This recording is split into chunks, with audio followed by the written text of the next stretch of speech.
Yeah.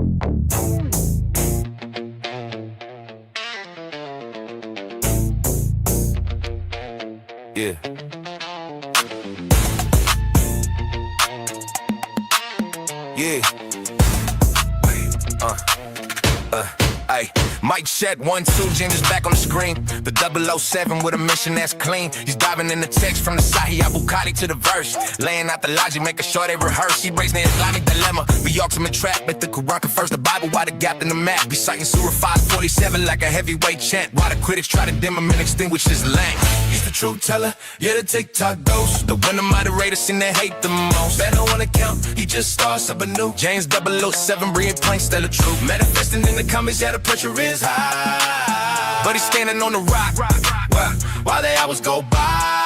Yeah. They say he's too rude, but he calls it the facts. Navigating TikTok guidelines through the cracks and the hacks. He knows the history better than the ones who complain. Breaking down the sun and the surah like rain. The reports start frying when the argument's it. But he's got 1,000 backups. He ain't gonna quit from the quantum cosmological to the life of the prophet. He's got a fire in the spirit and nobody can stop us. So check the live stream. See the numbers start to climb. Another debate, another soul, another time. Tap that screen and say it. These Abduls keep blocking me. It's up to you to tap and share. T. Talk hates me cause I tell the truth.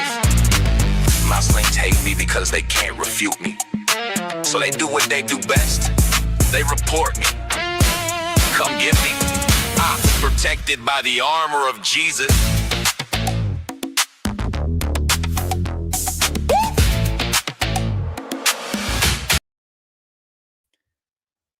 All right. God bless you guys. God bless you guys.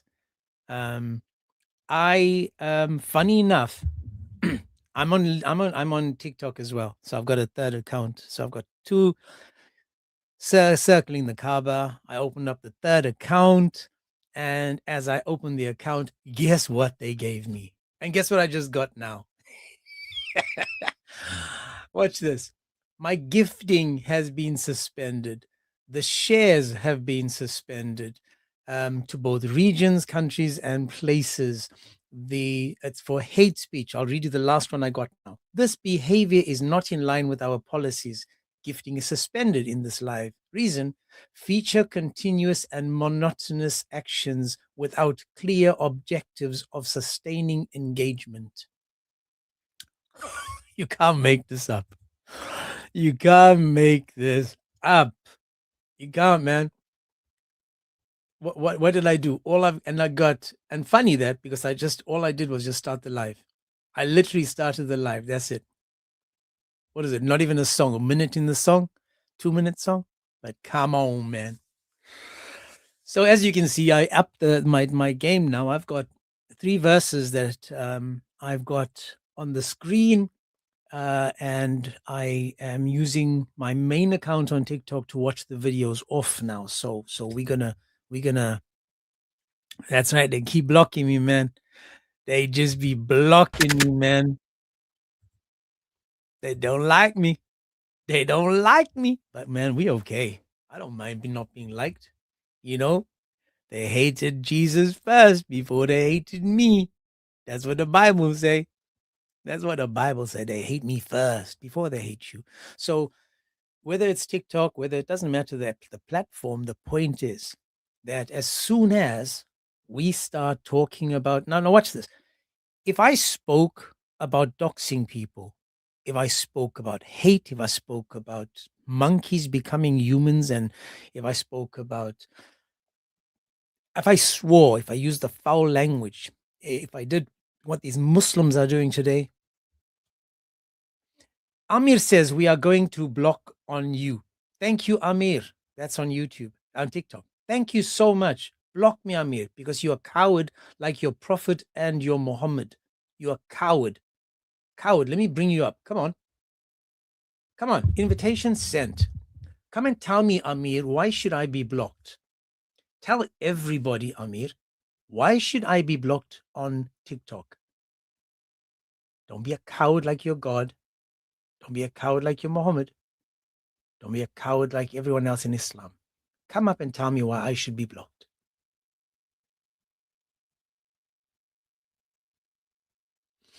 James, did your mother fail you? There are a lot of people becoming. Did my mother fail me? Or is this Allah's will? Is this Allah's will? So now I'm being hit with race, reason, harassment, and bullying. I don't really give a continental. Is that an insult? Yeah, calling someone a coward is an insult. When Muhammad put a little boy in his bed and ran away when he was being attacked, is that a cowardice thing to do? Was Ali a little boy? Was he a grown man?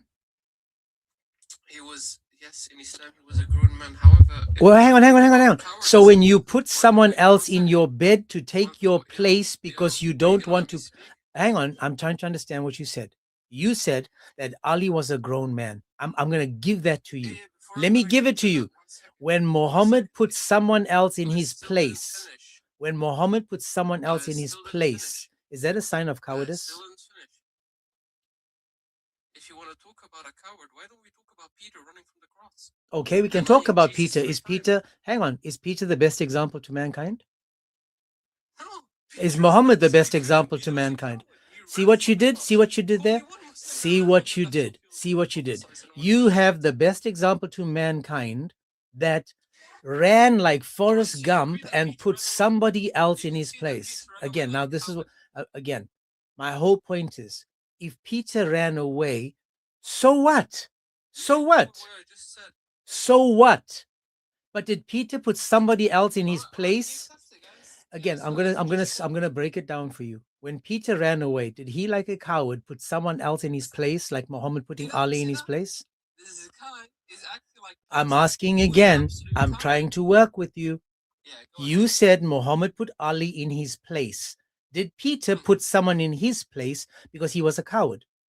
No, he ran away. Okay, so Muhammad, so then let's look at Muhammad. So then Muhammad, hang on, I'm giving you whatever you say. Again, I'm giving you whatever you say. I'm giving it to you, but I'm giving it to you. But I'm asking you, according to you, Muhammad put Ali in his place. Is that a coward thing to do, to put someone else in your place to be punished or attacked or hurt? Nope. Okay, so he wasn't a coward then. What was not a coward? You mean? Again, I'll say it again. I'll say it again. I'll mute you so you can listen to what's coming out of my mouth. I'll mute you. Listen again. According to Islam, I'm trying to work with you. Listen again. I'm trying to work with you. According to Islam, according to you, did Muhammad place Ali in his bed and run away like a coward? Run away? He ran away? He ran away? He ran away? Wasn't he? Shut up. I need to have water already.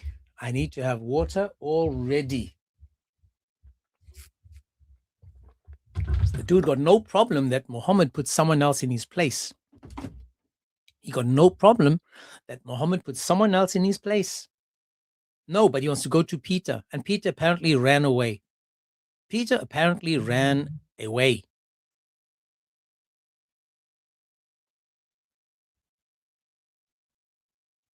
This is going to be one of those days, guys. This is definitely going to be one of those days.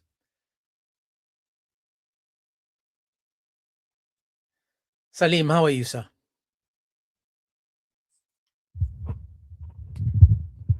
Yeah, I'm good. Yourself? I'm very well. Oh, it's you. Oh, you're getting scared already, bro.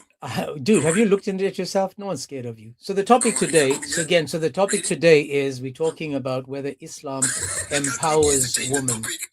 I'm not changing the topic. Can you see my screen? Do you see the screen? Do you see the screen? Do you see the screen? Are we allowed to speak? Do you see the screen? Before we speak, we need to understand the topic. Before, I'm not... You can't even let someone speak. I'll try again. So the topic today is 434, 424, 65-4, and we're continuing from yesterday asking if Islam empowers women. Would you like to engage in that?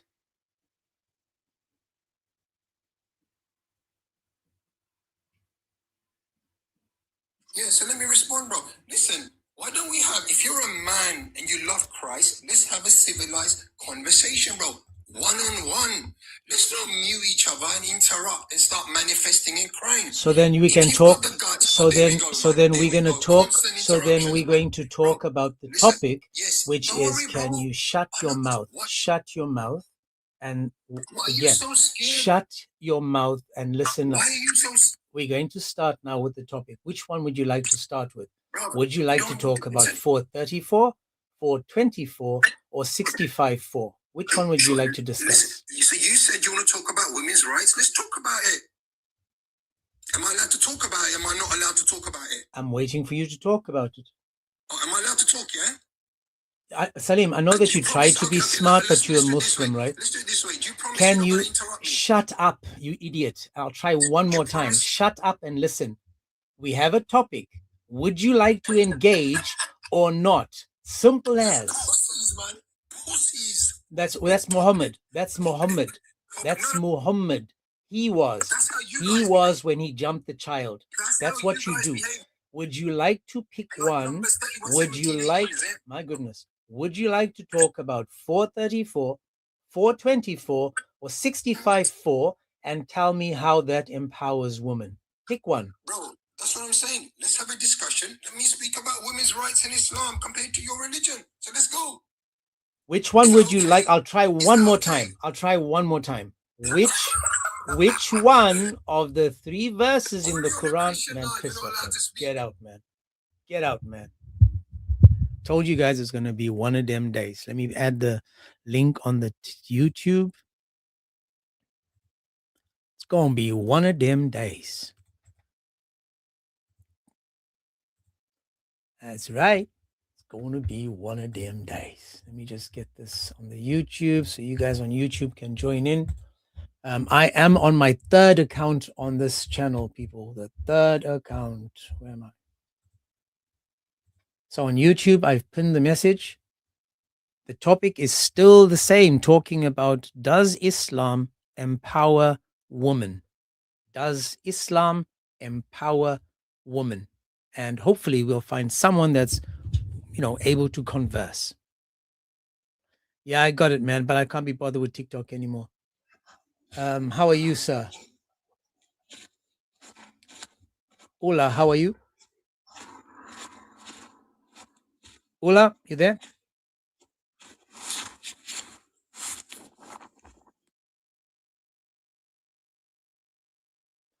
Let's try again.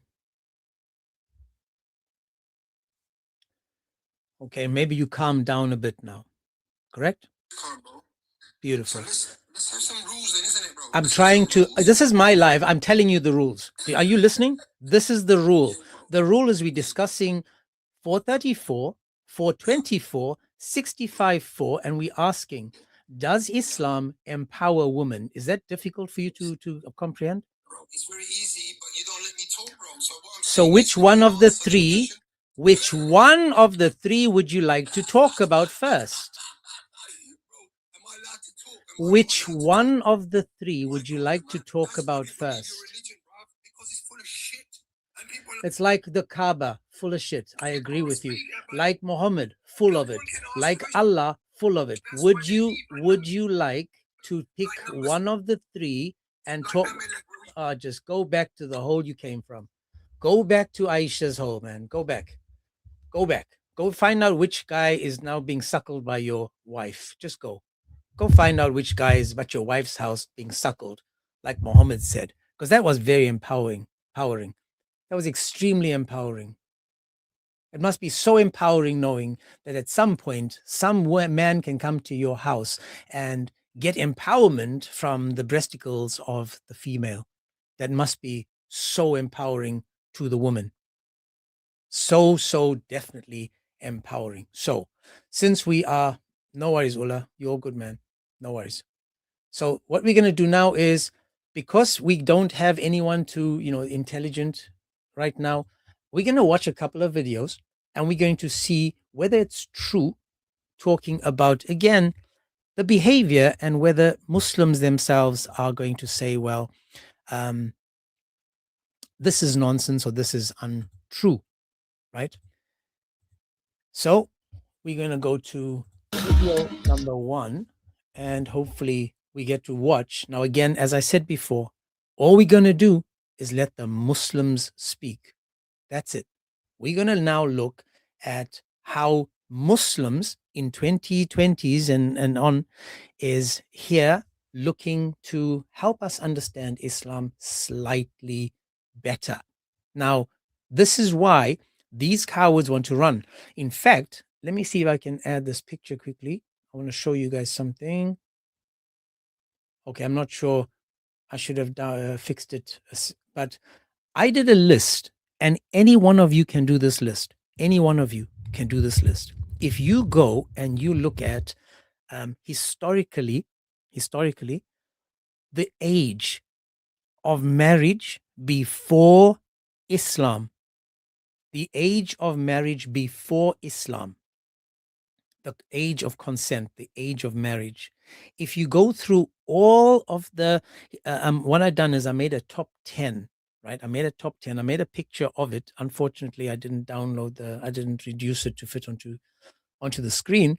But what you can do is you can, and do it. I promise you guys, do this. Go and find out. Let me see if I can put it on the screen on TikTok. Let me see. How do I? Oh, there we go. There we go. Okay. So if I can download this, if I can save that, I'm going to add it on the YouTube. I'll show it on the screen over here, and I will put it on so you guys can actually see on the screen. Let me just put it over here. Let me do that. So on the screen right now, this is the historical perspective, age, and maturity. This is before the time of Islam. We've got in the 5th and 4th century BC, where it's recognized physical immaturity and warned against early pregnancy. This is already 400 to 500 years before Muhammad. Then you've got Soranus of Ephesus. He recommended full bodily maturity before conception, again, 98 to 138. In the Roman civil law from the 2nd century, set a minimum age at 12 for girls. A minimum age at 12 for girls. Look at the 2nd century. Ulpian in 172 to 223 classified girls under 12 as impubes, meaning that these girls were too young. Under 12, you cannot get married. Paulus in 200, he addressed the age and the legal protections, and he was also talking about confirming that under the age of 12, they were too young. Now, 12, remember, little girl Aisha was married at 6 to the PDF Muhammad. Then the Digest of Justinian in 533 again is saying they codify the age 12 rule in law, again before Muhammad. And then you've got Basil, who talks about the penalties for abuse of minors, meaning under the age of 12. Now again, this is before Muhammad. And then you've got the Mishnah defined maturity at puberty, 200. So even before Islam, before Muhammad, they knew that the age, they knew the age, and they were saying anything under 12 is bad. Anything under 12, and this again is going back 500 years before Muhammad. 500 years before Muhammad. But the PDF, Mo, he decided, guess what I'm going to do? I am not only going to dream about this child, but I'm going to say that this dream came from this God of mine. So this dream now has come from his God, and because it's come from his God, it must be true. It has to be true, because that's how PDFs think. They try to push it onto somebody else. So all you have to do is actually write down in your chat. I used the age 12. I actually used the age 12 to see, and yet I didn't actually know that this was a rule, a law by the Romans that said the Roman civil law set the age at 12. So now we know that even before Muhammad, people said 12. Now, when Muslims are saying to us, it was common back then, this is to say that they are saying it because they're trying to make the PDF sound like he was just one of the boys. Now, I'm not taking away the fact that they were married at younger ages, but they weren't allowed to be dingy-dingied with. So, for example, they used to have these marital contracts, but they were clear enough knowing that they didn't need to penetrate these children at 6, at 7, at 8, at 9. Just like the last guy that came on the other day. Remember what the guy said? He's talking about 5-year-olds, 4-year-olds, and 3-year-olds. Those ages can be penetrated according to him. And then he said something stupid like, you can divorce a woman that you're not married to. That shows you the intelligence of the average Muslim. Now, this is the historical evidence that I will have, or all of us should remember, is that yes, back then, even under Roman law, and the Romans were where? Yes, they were in Israel. So the Roman law would have been used. Jewish people, as I said, according to the Bible, Jesus calls a little girl, 12-year-old, he says that she's a little girl. So again, we can see that there's certain rules. Sorry about that. There's certain rules, and these people don't, all they're doing is finding excuses to make Muhammad seem like he's normal, right? They're making it seem like they're normal. Now, again, remember what I said. Yes, you can marry them at 5 years old, Muslima, but again, it doesn't mean that you can penetrate them at 5. Only Muhammad could, because that's Islam. And I went through that yesterday when I showed you guys how, according to the Islamic scholars, you can marry and penetrate them if they are able for it.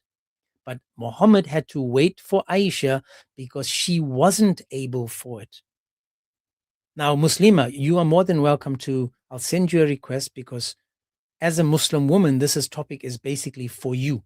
This is for you to tell us how women in Islam have been empowered, how Muslim women have been given the green light to do all these amazing things. So all I'll say to you is when it comes to people like you, that's trying to find excuses and trying to find ways to make it make sense, or make it make you understand, why don't you come up and have a discussion about it? So again, look what she said. She said, we don't care about Aisha's age. Forced marriage isn't allowed, and historians say girls married 5+. Notice that. That's her excuse, but she's not telling us whether it's okay or not. So Muslima, when Muhammad married Aisha, would you consider that okay in 2026? Would you consider that okay in 2026?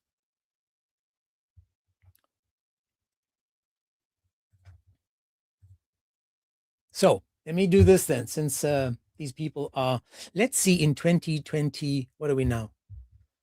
Let me see if I can, I don't know if I have any mods on this account. As I said, this is account number 4 or number I don't remember what number it is. So he says it's no okay in 2026. It was common in the middle, but hang on a second, sis. You just said that it was okay back then. So is Muhammad, why don't you come up for a minute? 1 minute, just come up for a minute. I've sent you an invite. Come up for a minute and just answer these simple questions about Muhammad being the best example to mankind. Because again, you guys are saying that it's not okay today, yet you should know that, hang on, let me give my sister, little dear, Okay. So again, see, this is the stupidity Muslim is saying, but women are not mature now like they were back then. Come on, man. Come on, man. This is what they do because they brainwashed. But let me show you guys in 2026, right? Watch this. This is now going to show us whether there's going to be a difference. Look what it says. UK mosques agreed to perform child marriage. During our investigations, we've been told that underage marriages are being performed in some mosques in the UK. 2 undercover reporters called 56 mosques to ask whether they would perform the marriage of a 14-year-old girl. 2/3 of those contacted refused to perform the marriage, and many of them found the request abhorrent. But 18 of the respondents we spoke to agreed to perform the Islamic marriage known as a nikah. The Al-Quba Mosque and Chaparan Islamic Centre in Manchester is a mainstream mosque with a congregation of 1,000. Our undercover reporter Zora is calling them, posing as a single mother who wishes to have her 14-year-old daughter married. The man who answers the phone says he's the imam. अच्छा साल को तो एक बच्ची मेरी 14 साल की है तो एक अच्छा सा रिश्ता आया है तो बस मैंने बस ये कोशिश में हूँ कि मैं उनका निकाह पढ़ा दूँ अपने वो 19-20 साल का है. So I was going to mute it because I'm not sure if you guys can see it, but basically she's saying she wants to marry her 14-year-old and the boy is 19 or 20. यहाँ पे पाकिस्तान से आया है. I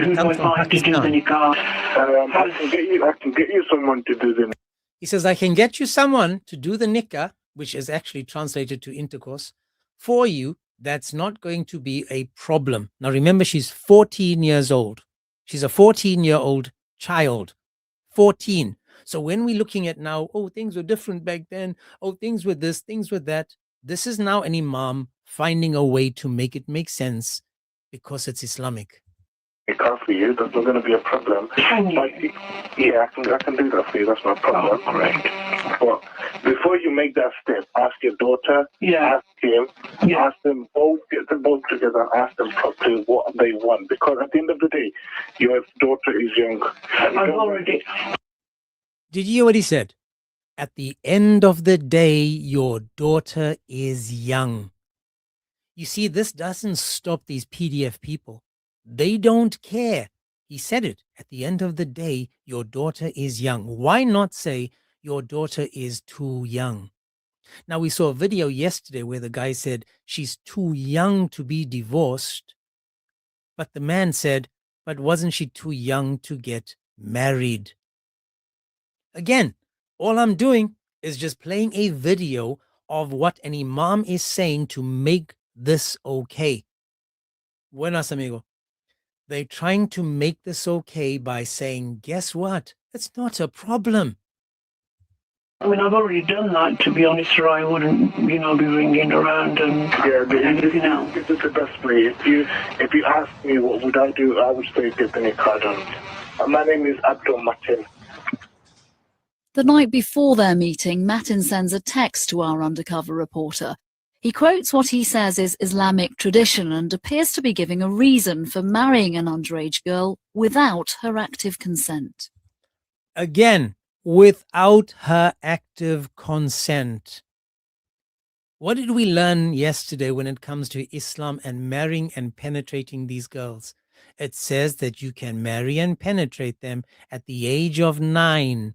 At the age of 9 without their consent.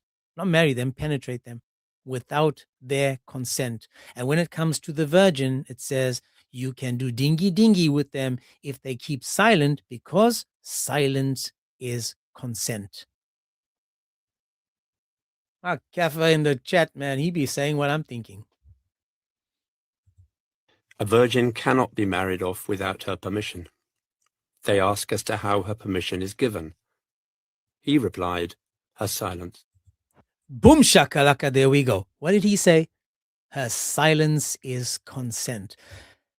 These desert dwellers, these people that had their brains fried because of the heat, this is how they are trying to make it sound okay.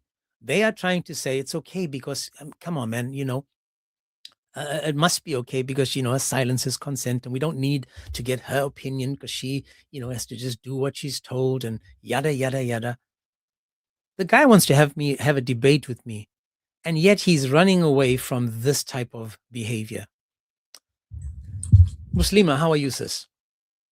What a disgusting, horrible, nasty, insecure piece of trash you are. Your parents have done an awful job raising you, making things up about Islam, not reading books, not speaking to scholars, not going to the mosque and talking to people. What kind of piece of shit are you guys? So glad that people are leaving Christianity for Islam.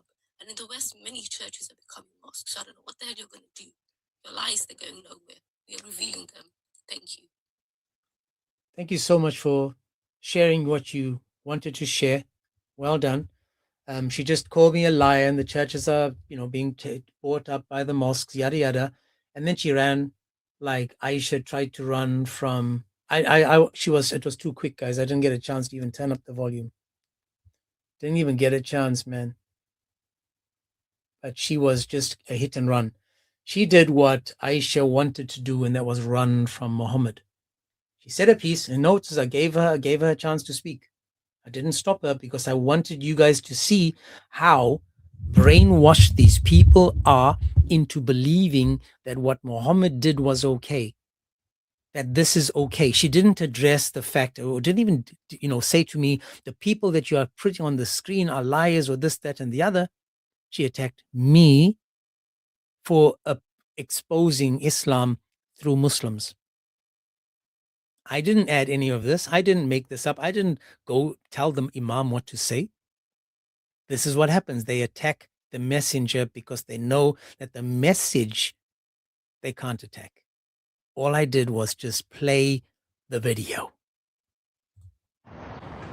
The following day, our reporter meets Matin at the Al-Quba Mosque and Chaparan Islamic Centre in Manchester.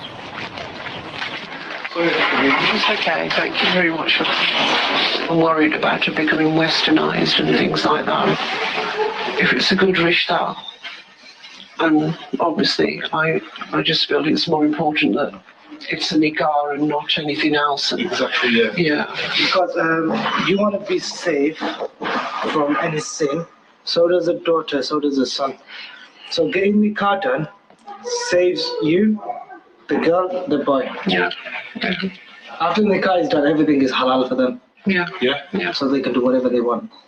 So just fix a date, whatever date you want. Matin has arranged for another man he says performs nikahs to be present during this discussion. He is out of frame. That's the gentleman that's going to do the nikah. Okay. So he doesn't know English. He can be the witness as well if you want me to get him as a witness. Okay. So us two can be a witness. That's not a problem. But I have a problem. He doesn't speak English. Now, these are looking like Pakistanis or something, I'm guessing. And typical, because they marry off their kids. Now, he's going to be married. They're going to be married off. Remember, as everyone knows, nikah does not mean marriage. It means intercourse. So he's basically saying, yeah, once they do the nikah, they can go do the bangy bangy, the whatever they want. It doesn't matter. Notice, no objection. He's like, yeah, we can fix that because it'll keep them safe. It'll keep them better than, them doing anything wrong. There was something you said to me in the text about, you said that a girl's silence is accepted. Because nowadays girls, if you ask them if you want to get married, they will say no straight to their face. If you ask girls today if they want to get married, they will say no straight to your face. So in other words, force them to get married before they say no. You tell me that this isn't evil, that this is empowering the woman. This is empowering the woman. How is it? Who is the one benefiting in this? Is it the woman? Is it the man? I mean, is it the man or the child? Yeah. They say I want to get married to him. That's obviously can't judge them and say she's not virgin. Yeah. You can't say that. Yeah. But the culture, the Prophet ﷺ, what he wants to say is girls have shy, they're embarrassed. Yeah? So silence is the answer of that. Our reporter asks Matin what happens after the nikah is performed. In Islam, the bride is usually officially given away to her husband's family to live as man and wife. This custom is known as rukhsati. There's just another thing I was worried about. I know you said it's not halal, but once she has the nikah, is it actually all right for them, like you said, to just be together? Yeah, be together, yeah. It's the haq. You have nothing to say. Has husband and wife, even though she's 14, You have no right. it doesn't matter even if she's 14. 14, it depends on you. It depends on you. It doesn't depend on the girl. It depends on you. Now, that would fall under 65.4 because 65.4 is marrying prepubescent girls. Also, girls that have not yet reached their menstruation. Also, girls that are not immature. Girls that are immature. So far in this little clip, we've seen that an imam has absolutely zero problem with this marriage. Now, again, when the Muslim says that that the church does this, the priests do this, the yada yada, we condemn those priests. We condemn those Christians. We condemn and we want them to pay for the sin of harming that child, because the Bible teaches that you shall not harm a child, for theirs is the kingdom of heaven. Now, in Islam, you're not just harming the child, you're tearing them from one opening to another. You're destroying them. I'm not sure if you guys know this, but there's a hadith. It's by Sunan Abi Dawood, where it says, a mat in the house is better than a woman who doesn't give birth. Sunan Abi Dawood 3922. All the way at the end of that verse, of that hadith, it actually says that a mat in a house is better than a woman that doesn't give birth. It's supposed to be empowering women, correct? Did Aisha give birth to any children? No. What would that mean? That a mat in the house was better than her. Again, a mat in the house was better than Aisha. Sageko says, the Agent 007, crazy, she called you disgusting for exposing their religion. Exactly. These people are calling me sick and evil for just reading what the Quran says. And as I said that, I got another, man, never mind. I've got 4 ongoing restrictions for hate speech, but notice that even TikTok doesn't appreciate it. Even TikTok thinks that it's sick and evil and disgusting. And all I'm doing now is just showing you what the Muslims have given us. So it's not me. They're upset with the fact that I am just reading. I'm just reading. I'm just telling you what the Hadith said. That's what the Hadith says, 3922. Sunan Abi Dawood. How many of you would go and tell your daughter, she comes home crying, she says, listen, man, I can't have kids. There's something wrong with me. I can't have kids. Imagine looking your kid dead in the eye and then saying, well, according to Islam, a mat in the house is better than you. That's it. That's basically what the verse is saying. Let's see another. Let's watch another.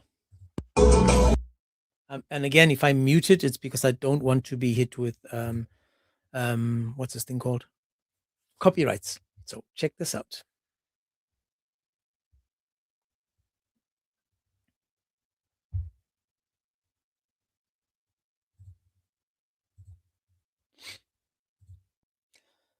An alleged marriage in Iraq involving a 32-year-old man and a 9-year-old minor.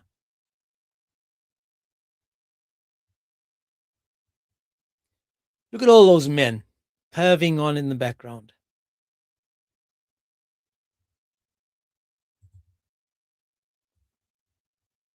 This is what we're talking about. But, what do we do?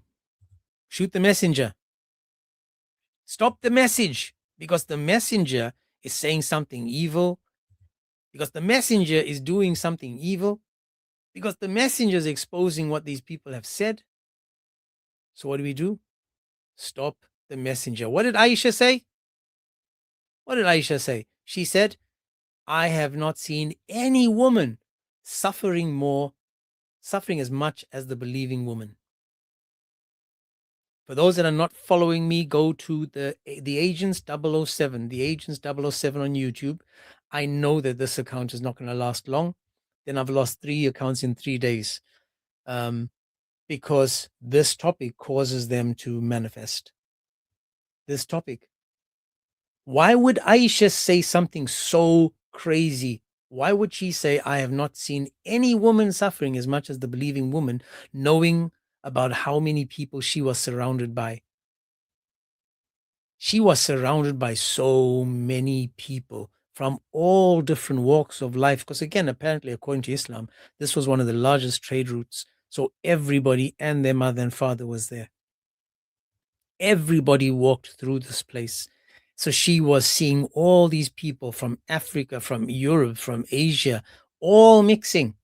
What did she say? I have not seen any woman suffering as much as the believing woman. Sahih al-Bukhari 5825. That's what she said. That's how she felt. That's the craziness. Because Islam allows it, right? Islam allows it. Don't shoot the messenger, guys.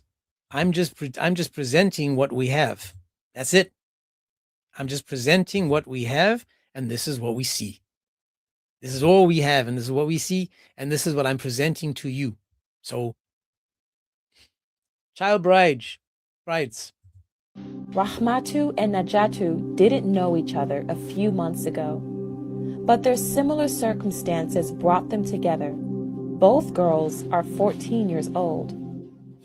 I was being forced into an arranged marriage. That's why I ran away. I don't love him and I don't know him. I had never seen him before. A date was set, and the night before the wedding, I ran away. Rahmatu and Najatu are living in this children's home in Kaduna.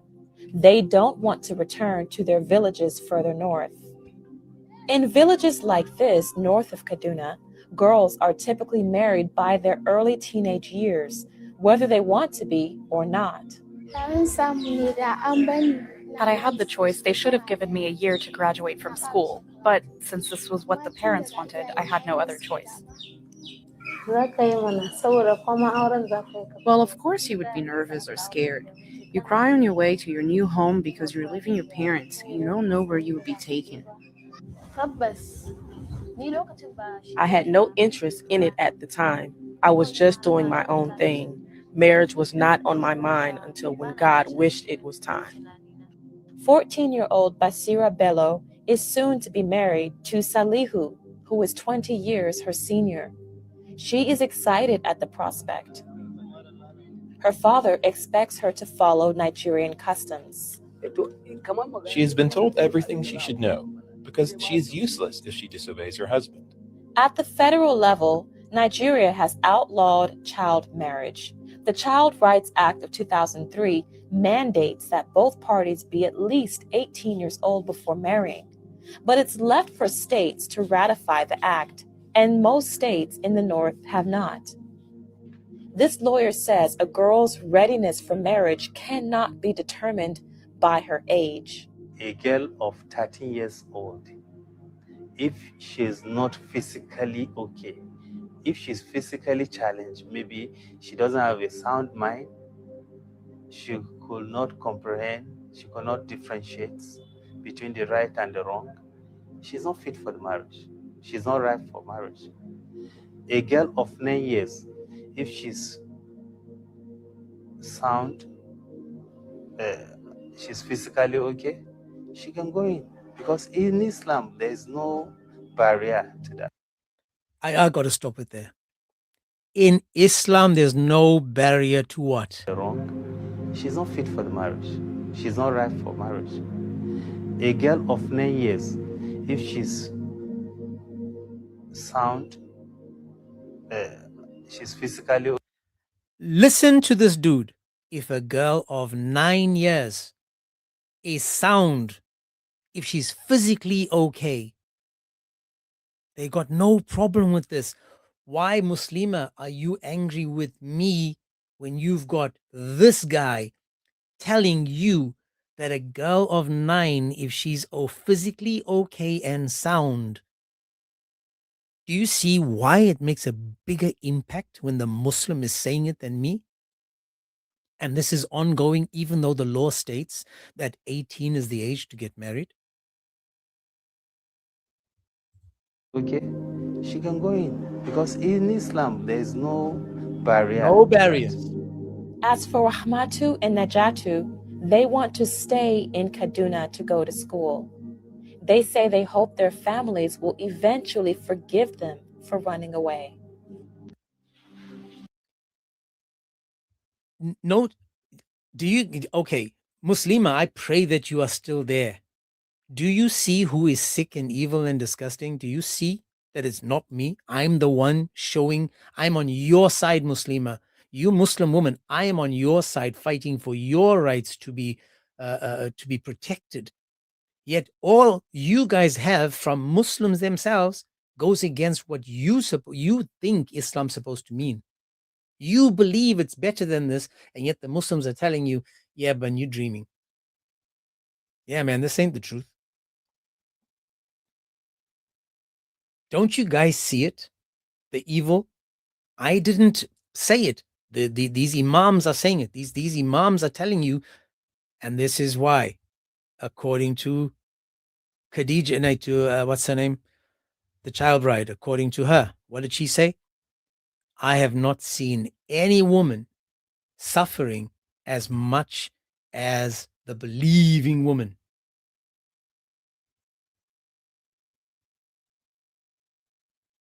You can't make this up. And this is why I'm saying to you again and again and again, that this is not me saying it. Not me saying it. And again, this is what we're going to do today. For those, we again, this is my third account on TikTok, but tomorrow, as always, we're going to start with our Fridays. We're going to do, I don't know if you guys remember Merry Melodies, and whether you remember the Looney Tunes, but I created the Sunni tunes. And on Friday, tomorrow, we're going to go through hadiths, the Sunni tune hadiths, the ones that keep us chuckling, the Sunni tune hadiths. That's for tomorrow. So remember that, because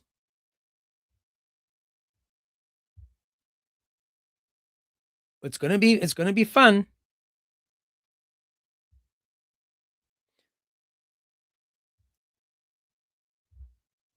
So for those that don't know about Friday, on Friday, especially on YouTube, guys, on YouTube, we're doing the Sunni tunes, like the Looney Tunes. All we're going to do is play you some fun hadiths, just the funny hadiths that Islam has given us. We're going to be playing them again. I don't need to say anything. I don't need to say anything. All I'm going to do is let the Muslims tell you, for example, how Satan is able to sleep in your nose and pee in your ear. That's not me saying it. This is Islam. I'm just repeating what Islam has given me. Now, with that done, let's get back to it. Let's get back to another video.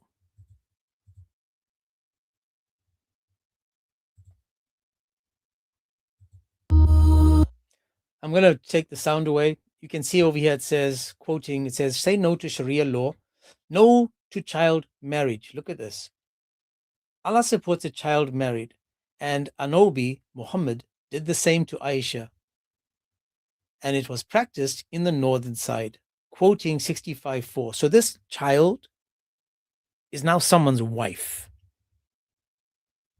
This child is somebody's wife.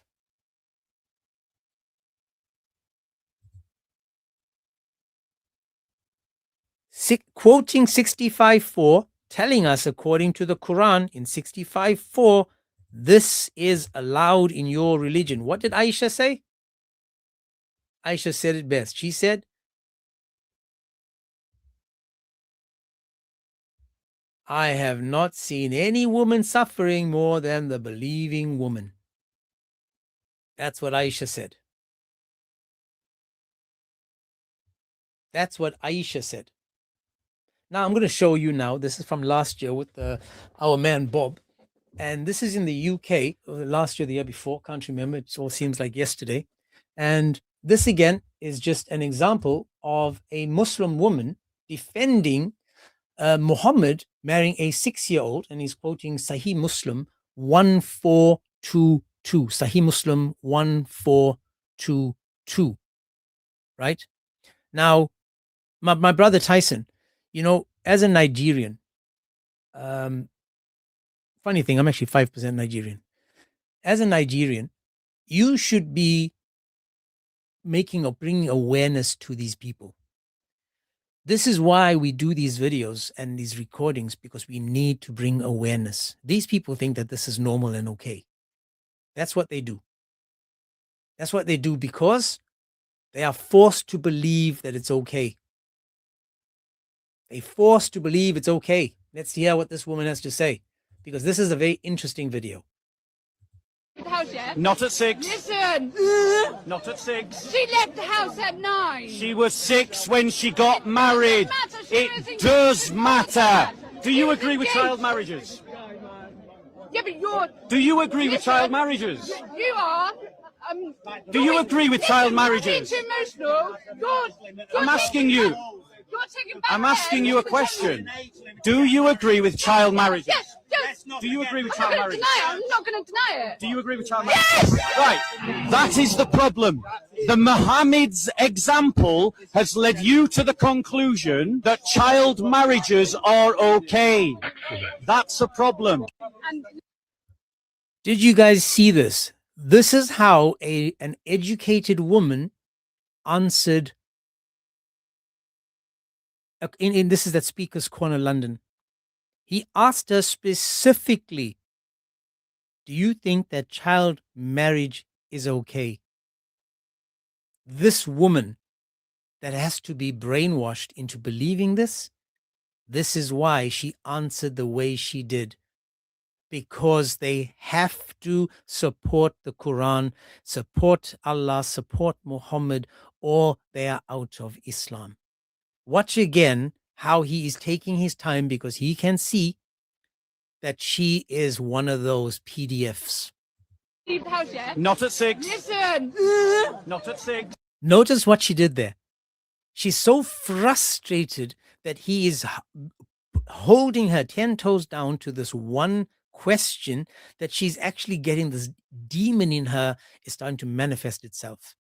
But he kept his calm, and he exposed her, and he exposed Muhammad, and he exposed Islam. She left the house at 9. She was 6 when she got married. It does. What did she say? It doesn't matter. It doesn't matter. Does matter. Do you agree with child marriages? Yeah, but you're... Do you agree with child marriages? You are... Do you agree with child marriages? You're emotional. I'm asking you. I'm asking you a question. Do you agree with child marriages? Yes, yes. Do you agree with child marriages? I'm not going to deny it. Do you agree with child marriages? Yes! Right. That is the problem. The Muhammad's example has led you to the conclusion that child marriages are okay. That's a problem. Now, Muslims don't see this as a problem. The Muslims haven't recognized this as a problem, and because they haven't recognized it as a problem, it's not a problem.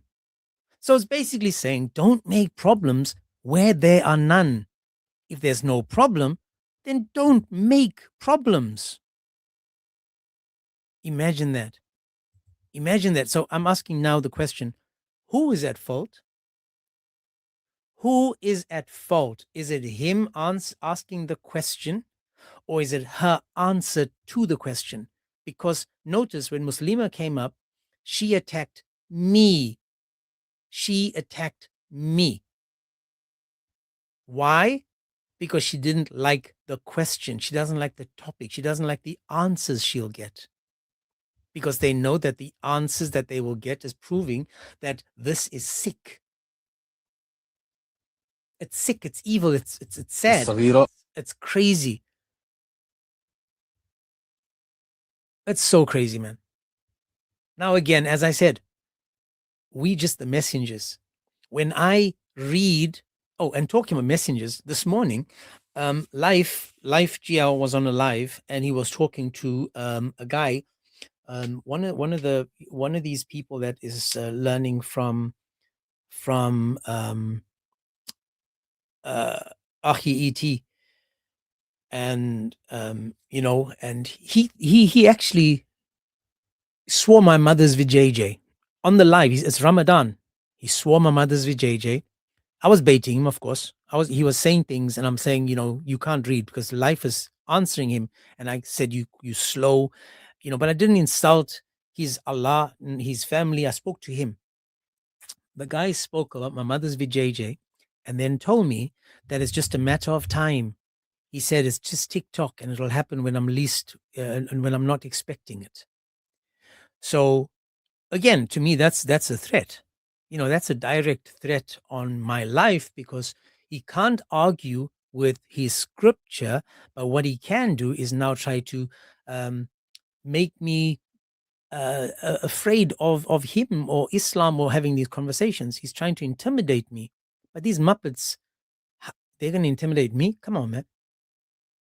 Come on, man. So for those that don't know him, his name is actually Toilet Paper in Hand. Actually stone in hand, but we call him Toilet Paper in Hand, because they used stones back then to wipe their backsides with. And he's probably got one of those stones. He is probably one of those stones. In fact, on the live, he was attacking me, and this Muslim host was listening. And then he said that I am a short, dark, and he said some more stuff. And the host is a black guy. And the host is like, hey, hang on a second. Do you have a problem with black people or dark people? What's wrong with you? And then he's like, I'm a South African. I'm also dark. I'm a brother. I'm this. And the cowardice of these people to try to stop us is to intimidate us, to try to dox us, to try to say or do things to expose who we are.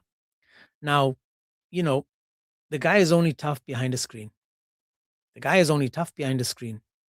And the reason they're tough behind the screen is because they know that they can't fight us with words over here, because the sharpest, the sword, the tongue is sharper than any sword. And according to them, they because they've lost that fight, they can only resort to something else. They only can, and exactly that, they can only be tough in numbers.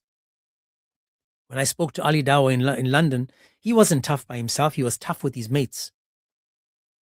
When they surrounded me, that wasn't Ali Dawa. When they came after me, he stood there and his goons came after me. But I got a plan for this dude. I got a plan for this dude. That's right. I got a plan for this dude. When I next time I'm in Cape Town, I'm going to Lotus River, and I'm going to bump into him in Lotus River, Cape Town. I'm going to bump into him. Trust me on that one. I'm going to be bumping into this dude. Buy him a coffee. Alrighty, got another video for us. And this again is going to show you that Islamic Sharia allows Muslim marriage even to a 1-year-old baby. Even to a 1-year-old baby, Islam allows it. And remember what I said yesterday, I showed you guys about thighing.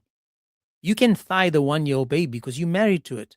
She might not be able for it, but you can then do everything else as long as you're not causing harm. As long as you're not causing harm. So let's see. Let's get to this.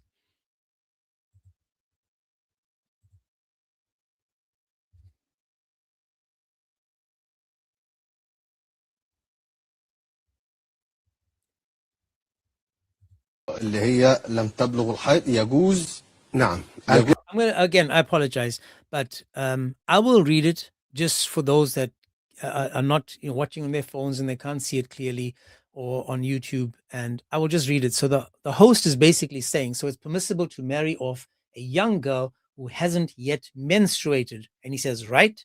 Sheikh says, yes, indeed.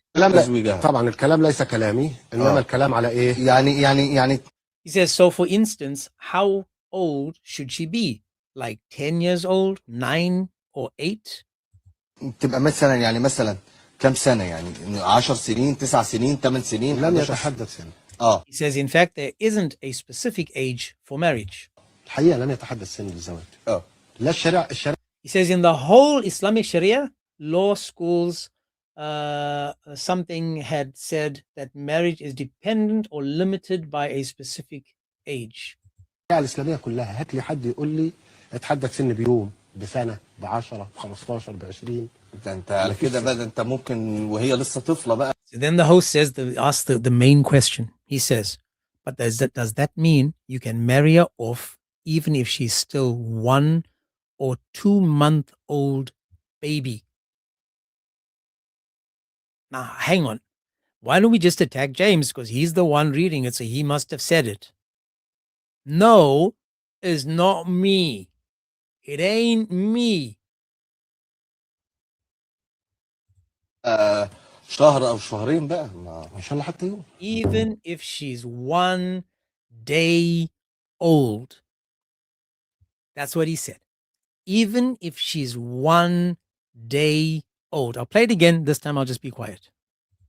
الصغيرة اللي هي لم تبلغ الحيض يجوز نعم الكلام تزويجها. طبعا الكلام ليس كلامي انما الكلام على ايه يعني تبقى مثلا كم سنة يعني 10 سنين 9 سنين 8 سنين لم يتحدد سن الحقيقة لم يتحدد سن للزواج لا الشريعة الإسلامية كلها هات لي حد يقول لي اتحدد سن بيوم بسنة ب10 ب15 ب20 ده انت على كده بقى انت ممكن وهي لسه طفلة بقى شهر أو شهرين بقى إن شاء الله حتى يوم الصغير. James said something that hurt my feelings. Oh, he said something. It must be, oh, he's so evil because he said it. It came from him. Do you see why we need to stop Islam and why we need to warn people? This is what we're doing. I am a warner. I am a warner. Allah talks about warners that have come. I am a warner. I'm warning you guys that this is what happens to societies when you allow Islam to flourish, when you allow Islam to spread, when you allow Islam to be.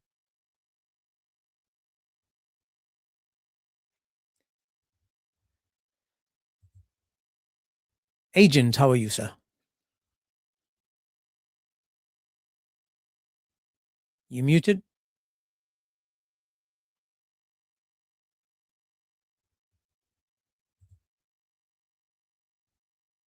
You there? Is that you, Dawn? Okay, it's gone. Oh, that's right. My TikTok has been challenged again. Are we okay? Man, are we okay?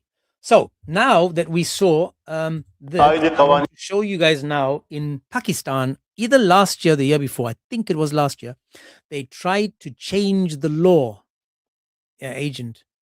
They tried to change the law to make it legal for 18-year-olds to be married and not children. They tried. That's right. They tried. But let me just see. Aisha says the truth about Islam is more evil than James can show here. DM me for details. So let me just say this again. Pay attention now. They tried to do away with child marriage. Pakistan, in their courts, in their government, the MPs, the members of parliament, opposed the child marriage ban, saying that it violated the Quran and the Sunnah. They violated the Quran and the Sunnah by doing what? By talking about child marriage or taking away the chance to be married as a child. again, let me just see. Sorry, guys, I got some messages here saying Ali allowing daughter to marry at 9.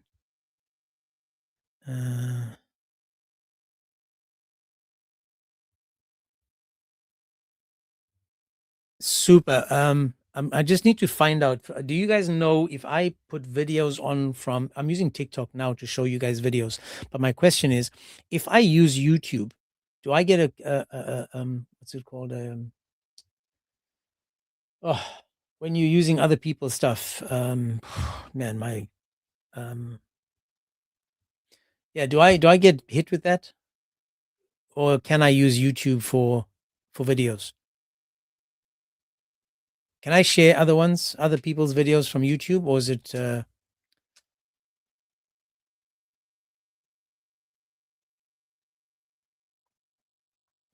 Okay. Okay, copyright. That's right, man. I apologize. Sometimes I forget English. Anyway, let's get back to this. So I want to show you guys again, just so that we can get back to it, where we're going to see that there's an MP that is upset with the fact that they want to take away the child marriage, and they want to keep it because it goes against what? The Quran and the Sunnah. Now imagine how lovely that is. How lovely that is. It's like you so proud that you stood up in court saying, no, ain't going to happen. Now, I don't know what language it's in, but we'll see. Okay, so hopefully you guys can see it. The English is there. I'll let the video play. I'll play it a second time and then just explain it.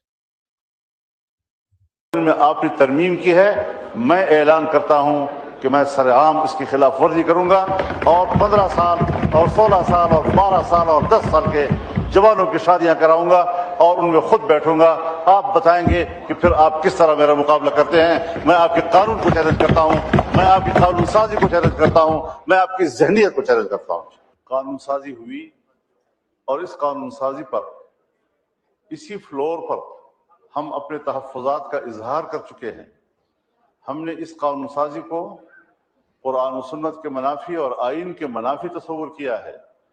और अगर हमने आपसे ये कहा है कि इस्लामी नज़रियाती council मौजूद है जहाँ शरीयत इन्वॉल्व हो, वहाँ कम से कम ये चीज़ें वहाँ भेज दी जाएं ताकि वहाँ से वाज़ेह तौर पर राय आ जाए कि उलमाए किराम क्या कहते हैं, मजहबी लोग क्या कहते हैं। उसमें आइनी माहिरीन भी हैं, कानूनी माहिरीन भी हैं, तमाम मकातब फ़िक्र की नुमाइंदगी है। लेकिन इस तरह आप नज़रअंदाज करके और फिर कानून के पीछे लिखा होता है कि हम अक़वाम मुत्तहिदा, कभी FATF, कभी IMF और उनके मंशूर और फला के तकाज़ों के मुताबिक कानून साजी कर रहे हैं। हमने तो इस आइन का हल्फ उठाया है, हमने तो अक़वाम मुत्तहिदा के मंशूर का हल्फ नहीं उठाया। तो इस हवाले से या तो लफ्ज़ इस्लामी जमहूरिया से इस्लामी काट दें, तो फिर जमहूरिया कहते रहें, एक सेकुलर निज़ाम है, सेकुलर मुल्क है, इसमें कुरान और हदीस की कोई हैसियत नहीं है। जो शख्स जैसे चाहे कानून साजी करे, किसकी पैरवी हो रही है, किस एजेंडे की पैरवी हो रही है, इस पर मैं अपना शदीद एहतजाज इस ऐवान के फ्लोर पर नोट करा रहा हूँ और ये बात वाज़ेह कर देना चाहता हूँ कि हम ऐसे कानून मुल्क पे चलने नहीं देंगे। आईने क़वानीन। Alrighty, so I just wanted to play it so you guys can, if you're reading it, but now I'll also go through it. I just want to say, P.S. Taylor says you can use videos under fair use provisions. I've been hit 3 times in the last week now with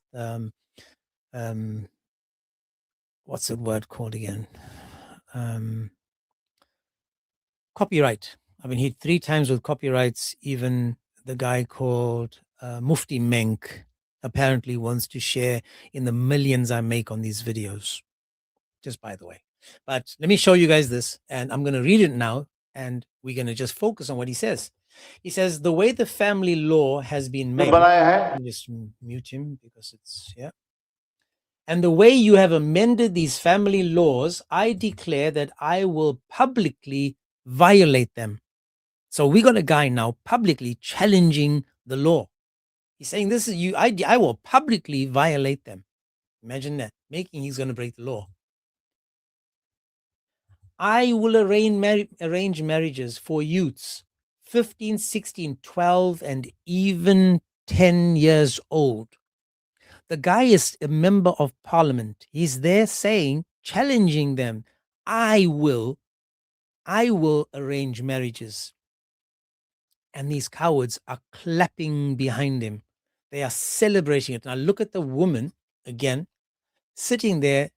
They just, how you say, sprinkles on the cake. There's nothing, they just decoration. There's nothing there. But look what else he says. And they clap. They clap. He says, and I will personally attend those ceremonies. He says, you will then see how you intend to challenge me. So he's challenging, he's standing up. He's like, who's going to challenge me? None of you can challenge me because I will do it anyway. And look at them clap. He says, I challenge your law. I challenge your legislation. I challenge your mindset. He is being as Muslim as you can be. Yes, but as James said, you can file false copyright claims like Muslim Lantern do. That's right. That's right. That's right. So he's challenging their mindsets. He's saying to them, hey, you can think as you wish, but man, I'm a Muslim first. He says legislation has taken place on this very floor. We have already expressed our reservations. We consider this legislation to be contrary to the Sunnah and the Quran. So the law of the land went against the Quran and the Sunnah, and therefore these guys will not respect it. Why? Because the Quran and the Sunnah teach that you can marry and penetrate children, but the law of the land says, let's give them a chance to get to 18 before we ruin them. And look at this guy. Do you see why he will rather marry a child than a grown woman? Look at the guy next to him. Which woman in their right mind is going to run to this dude? Which woman looks at him and goes, oh man, hang on a second. This dude definitely tickled my fancy. This dude definitely tickled my fancy. I mean, look at him. Oh, this dude too. He'd be like, how you doing? Who of you is going to run to this dude unless you're a child or someone that's blind? Who? Ain't none of you. None of you is going to do that because you guys can see what you're going to be left with.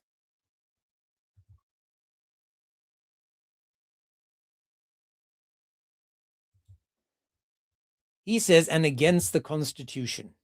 He says, if we had to suggest to you that the Council of the Islamic Ideology exists, then in matters where Sharia is involved, these things should be at least be referred there. So he's saying, if you want to find a way, you need to go to the Sharia.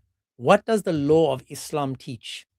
He says this would allow for clear opinion from religious scholars and religious people.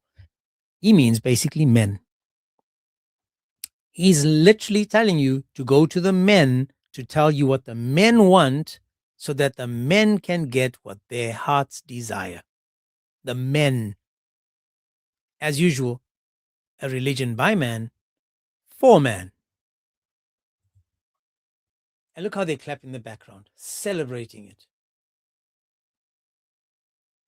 That council includes constitutional experts, legal worlds, representation from all schools of thought, but for you to ignore them like this. Now look at the faces of the women. Do you see any of these women celebrating, clapping, cheerful? No, because again, this goes against the woman. Is this uplifting and empowering the woman in Islam? Is this making the woman feel superior, to feel great, to feel wanted, loved? Nah. But no, attack James, call him a coward, call him out, because he's the one that's mentioning this. He says that the laws are written behind the law which we legislate according to the requirements of the United Nations. So he's saying basically the United Nations have nothing to do with us. That's the West law, that's the Western law. He says the same with the FATF and all the IMF. He says, we have taken an oath to this constitution, we have not taken an oath to the Charter of the United Nations. So he's claiming to be Muslim first, and that's it. He said, in this regard, either remove the word Islamic from the Islamic Republic, so it'll just be called Republic, because they're not going to be Islamic anymore. A secular system. A secular country where the Quran and Hadiths hold no status. So he's saying that in order for Pakistan to continue, they need to continue in the name of Islam, where you can penetrate prepubescent children in the name of Allah. Now remember again, the Quran or the Hadiths teach that when you penetrate these children, or when you have dingy dingy with your wife, you must say Bismillah or Inshallah, meaning that you first call out to Allah before you enter them. And this would also stop Shaitan from getting in there too, because these Muppets believe that Shaitan is also in there when you're in there, if you don't say either Inshallah or Bismillah. I know Flower Gibb is saying that Norway and Denmark is giving help to these countries for developing, but look how they develop. Why in the world should Scandinavia, your countries, the West, help these countries knowing that these countries are going against common sense? Where are the feminists? Where are all these feminists? Burn the bra, run around, free the nipple, whatever, jumping up and down, but they only do that in the West. Why aren't they going to Pakistan and saying to the Pakistanis, hang on a second, dude, this is nonsense. These girls need to be protected. No, these are very selective, these feminists. They're very selective in where they go to go and burn the bra, cry. I don't feel like I'm wanted. You're not giving me my rights. Go to those countries.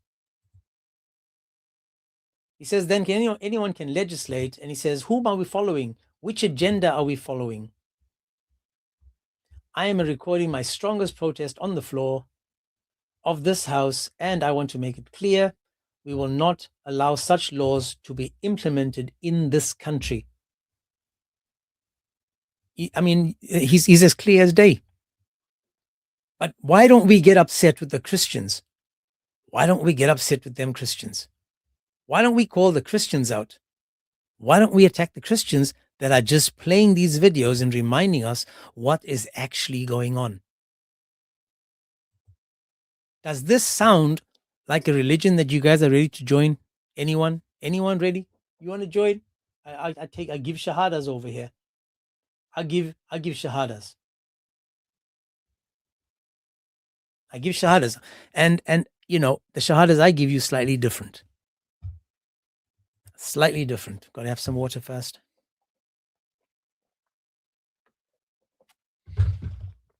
Curious heart. Did Texas actually ban the Sharia, or are they planning to ban the Sharia?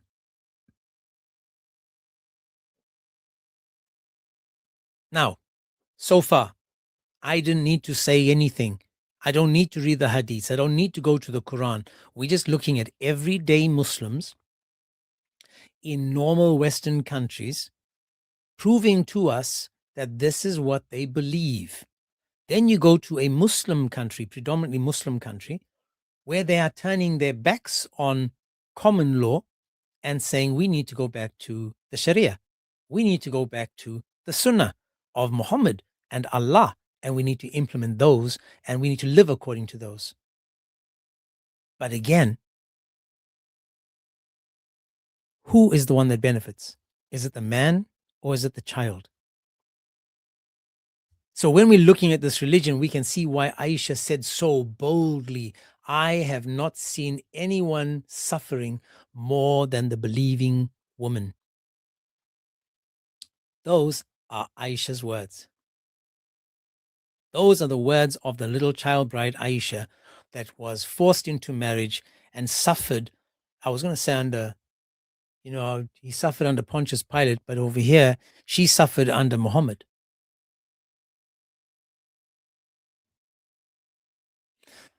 Now we're going to move over to Australia.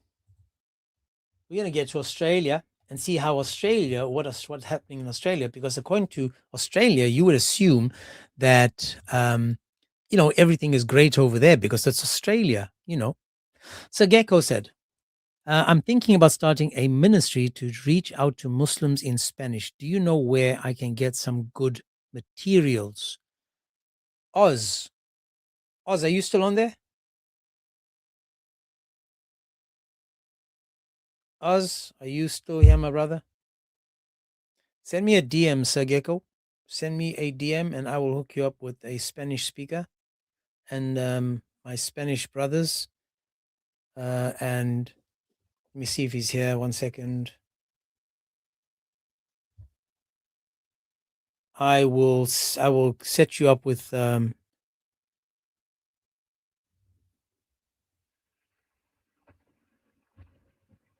yeah.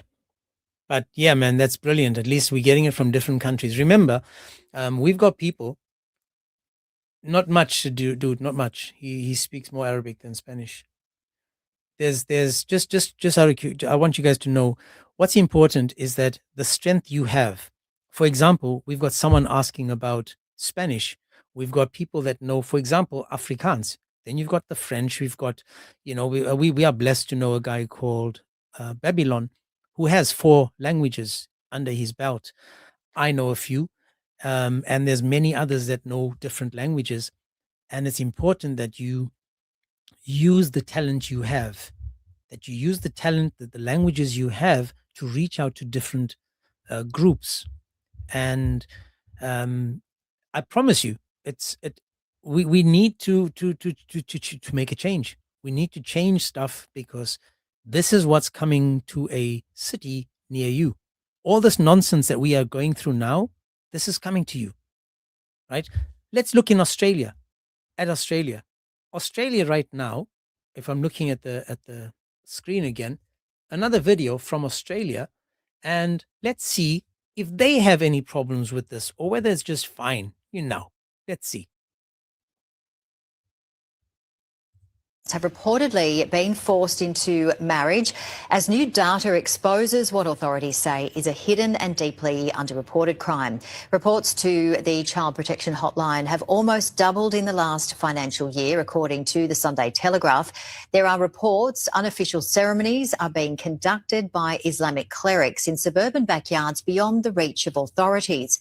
Since 2018, New South Wales has seen 117 cases reported, but experts warn many more go undetected. In New South Wales, many more go undetected. So I just got another warning, and this is what it says. It says, keep your live engaging. Turning your camera off shows static images or being away for long periods may result in your live becoming illegible for the For You feed. Can't make this up, man. Can't make this up. But again, now New South Wales, Australia, is also going through this. Why is it increasing in number? It's because of who is coming to the countries. Who are we importing? Who are we bringing into these countries that is changing the demographics? That's changing what the country was into something awful. Show me a Muslim country that's thriving under Islam. Saudi Arabia does not thrive under Islam. It's thriving under money, oil. None of these other countries are thriving because of Islam. They're thriving because of the money. Every country, if you take Pakistan that doesn't have the money, it's a Muslim country. Look at that country. Take Yemen, take Somalia, take Afghanistan.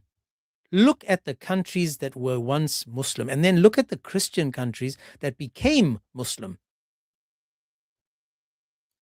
Show me none of them. None of them. The craziness of this religion. This is why, as I said, what did Aisha say? I've not seen any woman suffering more than the believing woman. I haven't seen anyone suffer more than the believing woman. Now I've got another video for you, and it's again, I don't know these videos because they change them when I got it set. the video, there were certain videos, and when I went back to it and wrote the same search, a whole lot of new videos came in. I've got a guest called Ozian McBride. Ozian, how are you, sir? I'm good. How are you, man? I'm very well, thank you. Are you a Muslim? No, I'm not a Muslim, bruh, but I have a Muslim friend, and I'm really worried about him, you know. Are you from Deben? No, I'm from Secunda. That's in Pumalanga. Pumalanga. Okay, my brother. So you have a Yeah. Muslim friend. Why are you worried about him?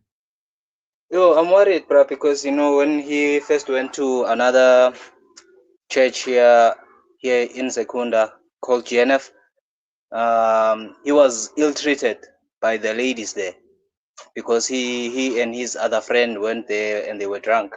So when they arrived, they were not treated well. So he felt offended by that. Then he was Sorry, I'm just approached by a sorry, Muslim. my brother. He got offended for going to church drunk. Yeah, he went to church, but he was mistreated. Was he drunk? He did not You just said, my brother, you said yeah, he went he to was church drunk. Yes, he went to church drunk. Okay, He so was hang not on. misbehaving. If you go Yeah? to church, are you supposed to be drunk? Of course not. Of course not. Okay, But you know, as a person seeking out the Lord accepts everyone. I'm not saying Stop there. he was Stop there. morally obligated to do that. My brother, listen. The Bible teaches that you must be sound mind. The Bible teaches Indeed. you need to be sound mind, meaning if you inebriated, if you dagiwe, if you nice and nice, you on like a scone, you can't go to church because you are not focused on Christ. You're not focused on the message. You're not focused. Therefore, the people got angry with him. I don't know what they said to him. Should have just said to him, come back when you sober.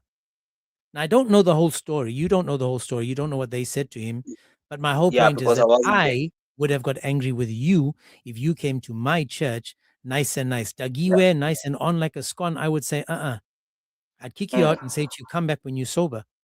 But again, he mustn't judge the church on the people. He must judge the church on the Bible and whether the Bible is saying, come to church when you're nice and nice. Yeah, no, I do get that, but the thing is now, I started going on Facebook debating the Muslims, and he was there as well. So he pressed his imam on me, and He's a Muslim. Hang on, is he a Muslim? yeah, he's now a Muslim. So I obliterated his every argument against me and against the Bible. But then now, what is stressing me is that I don't believe he's being told everything about Islam. And when I started following you, I think 2 weeks back, here on YouTube. So I've been learning a lot from you. So invite him. I don't know how I invite him. Yeah, I think I should do that. Then when is your next stream? Tomorrow I'm doing a fun stream. Tomorrow I'm going to be showing hadiths and what people, what Muslims are forced to believe according to Islam. Yeah. And every Friday we're just going to show, for example, like Satan is allowed to sleep in your nose and pee in your ear. How there's just silly things that Islam teaches. For example, when you go into the bathroom, you must always enter with your right foot, not your left foot. It's just a lot of rubbish. So on Fridays, I play videos of what Muslims have taught. So bring him, and we can go through. Now remember, if he left Christianity because someone in the church went against his alcohol, he goes to a religion that says you can be beaten and you're out of Islam if you drink alcohol. So does he still drink alcohol? Yeah, he does. So how is he a Muslim, man? He does. You know, I can't really say. Because I don't think he's being told everything about Islam. That's the thing. And as I said, if he doesn't want to join the live, my brother, I've got over 350 videos recorded on YouTube that he can go to, and we've touched every topic in Islam. I don't only just have one topic and talk about one thing. So I can show. He's more than welcome to request at any time, and I will just say to him, show me why Islam is true, and why you believe that Islam is the right way to go. Yeah. God bless you, my brother. Thanks, man, for letting me on. It's my first time doing this. No worries, I wanted to. I wanted to do it on every stream last night, but it was too late for me, so decided not to do it. Well, this is what's important, my man, is to bring them to the live, so that when they sitting down, they don't need to always speak. They can listen to see the arguments. For example, when we're talking about this topic, how Islam allows little girls to be, raped by men, then we have to ask ourselves, ask them, are you okay being a Muslim, knowing that this is what Islam is giving us?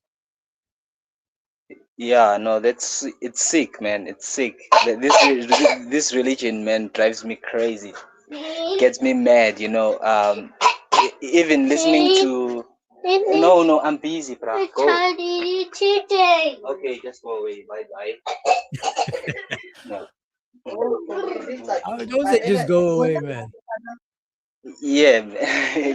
He needs to go away, man. He's making a lot Anyway, of my noise. brother, Just let me move on and see if we can find some Muslims as well. Yeah, man. God bless you. You're doing a great job, man.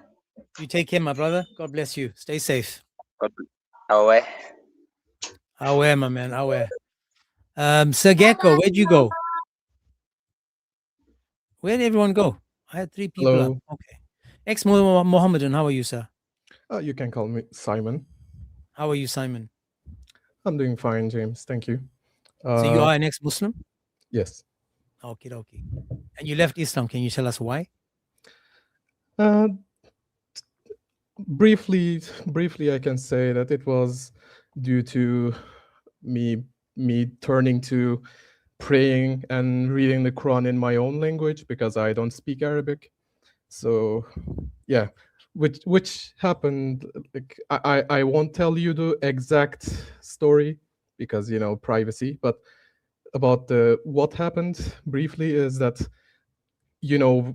us Muslims are told that Arabic is some type of holy language that we must pray, not pray, okay, we must read the Quran in Arabic, and it just bothered me when I was a Muslim, when I was little. So when I grew up, when I was a teenager, I just decided that, man, I'm going to read it in my own language. And here are you we German? are. No. Okay. I'm Turkish. Turkish. Okay.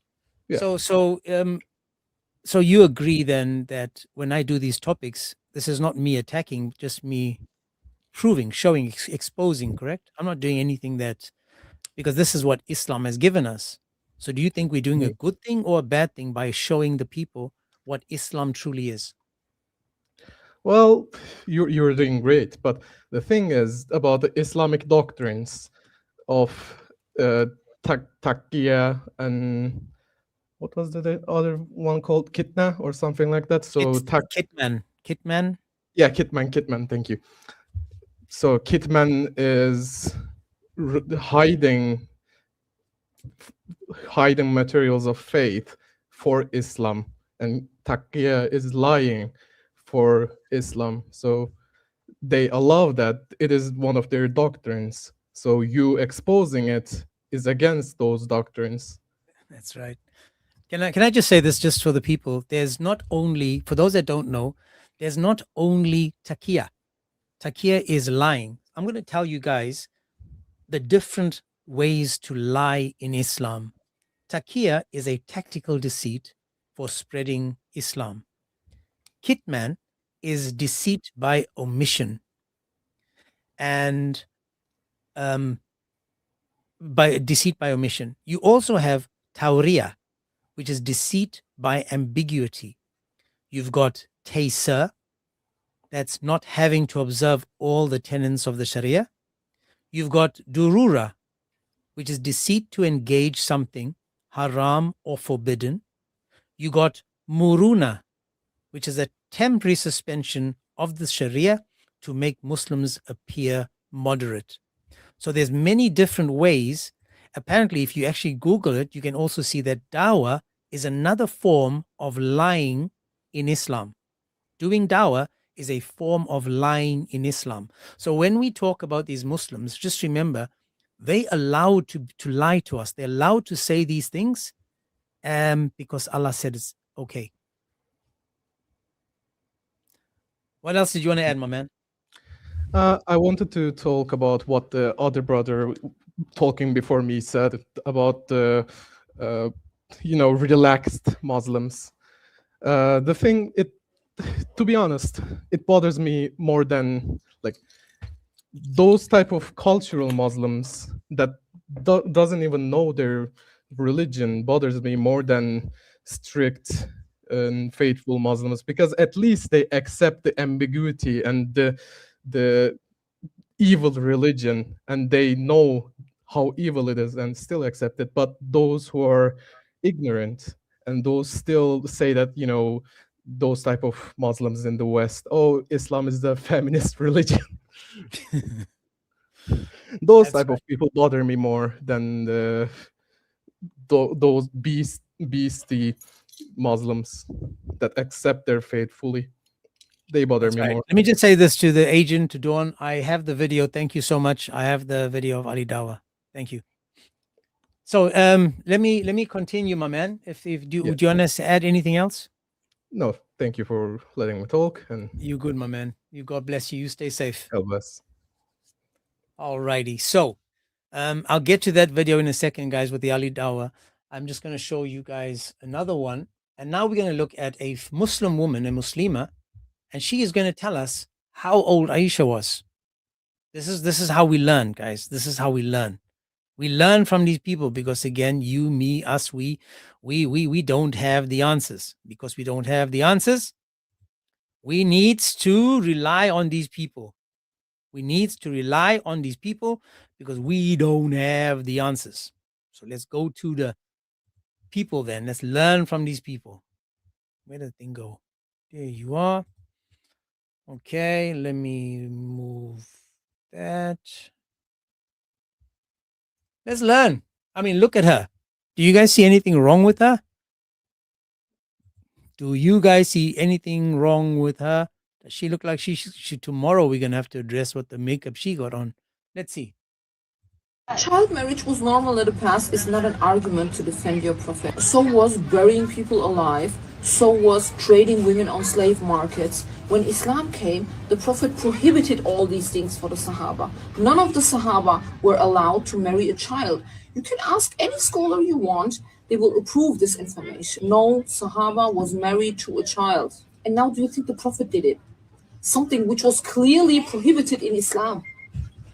Of course not. Some perverts waited until the Prophet has passed away and then they came up with some books trying to make things halal again. Use your brain.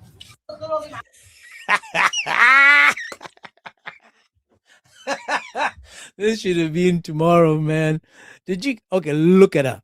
Look at her. Look at those lips. Are they full of Botox? Are they full of Botox? Look at the makeup on the face. That's a nose job. Look at that woman. Right? Now, again, she all of this, and then she's saying we making things up. What did she say? What did she say? She said after Muhammad had gone, man hands, after Muhammad had gone, some pervert wrote these things down. Hang on a second. Isn't it in the Quran that you can marry prepubescent girls? Isn't it in the Quran that these people want us to run away from? Come on, man. Let's listen again. Child marriage was normal in the past is not an argument to defend your prophet. So was burying people alive. So was trading women on slave markets. When Islam... So far, all the things she mentioned, right, is Islamic. All the things she just said is in Islam, Islamic. Came, the Prophet prohibited all these things. When Islam came, he prohibited it, yet it's in the Quran as Sunnah, as law, as Sharia. Things for the Sahaba. None of the Sahaba were allowed to marry a child.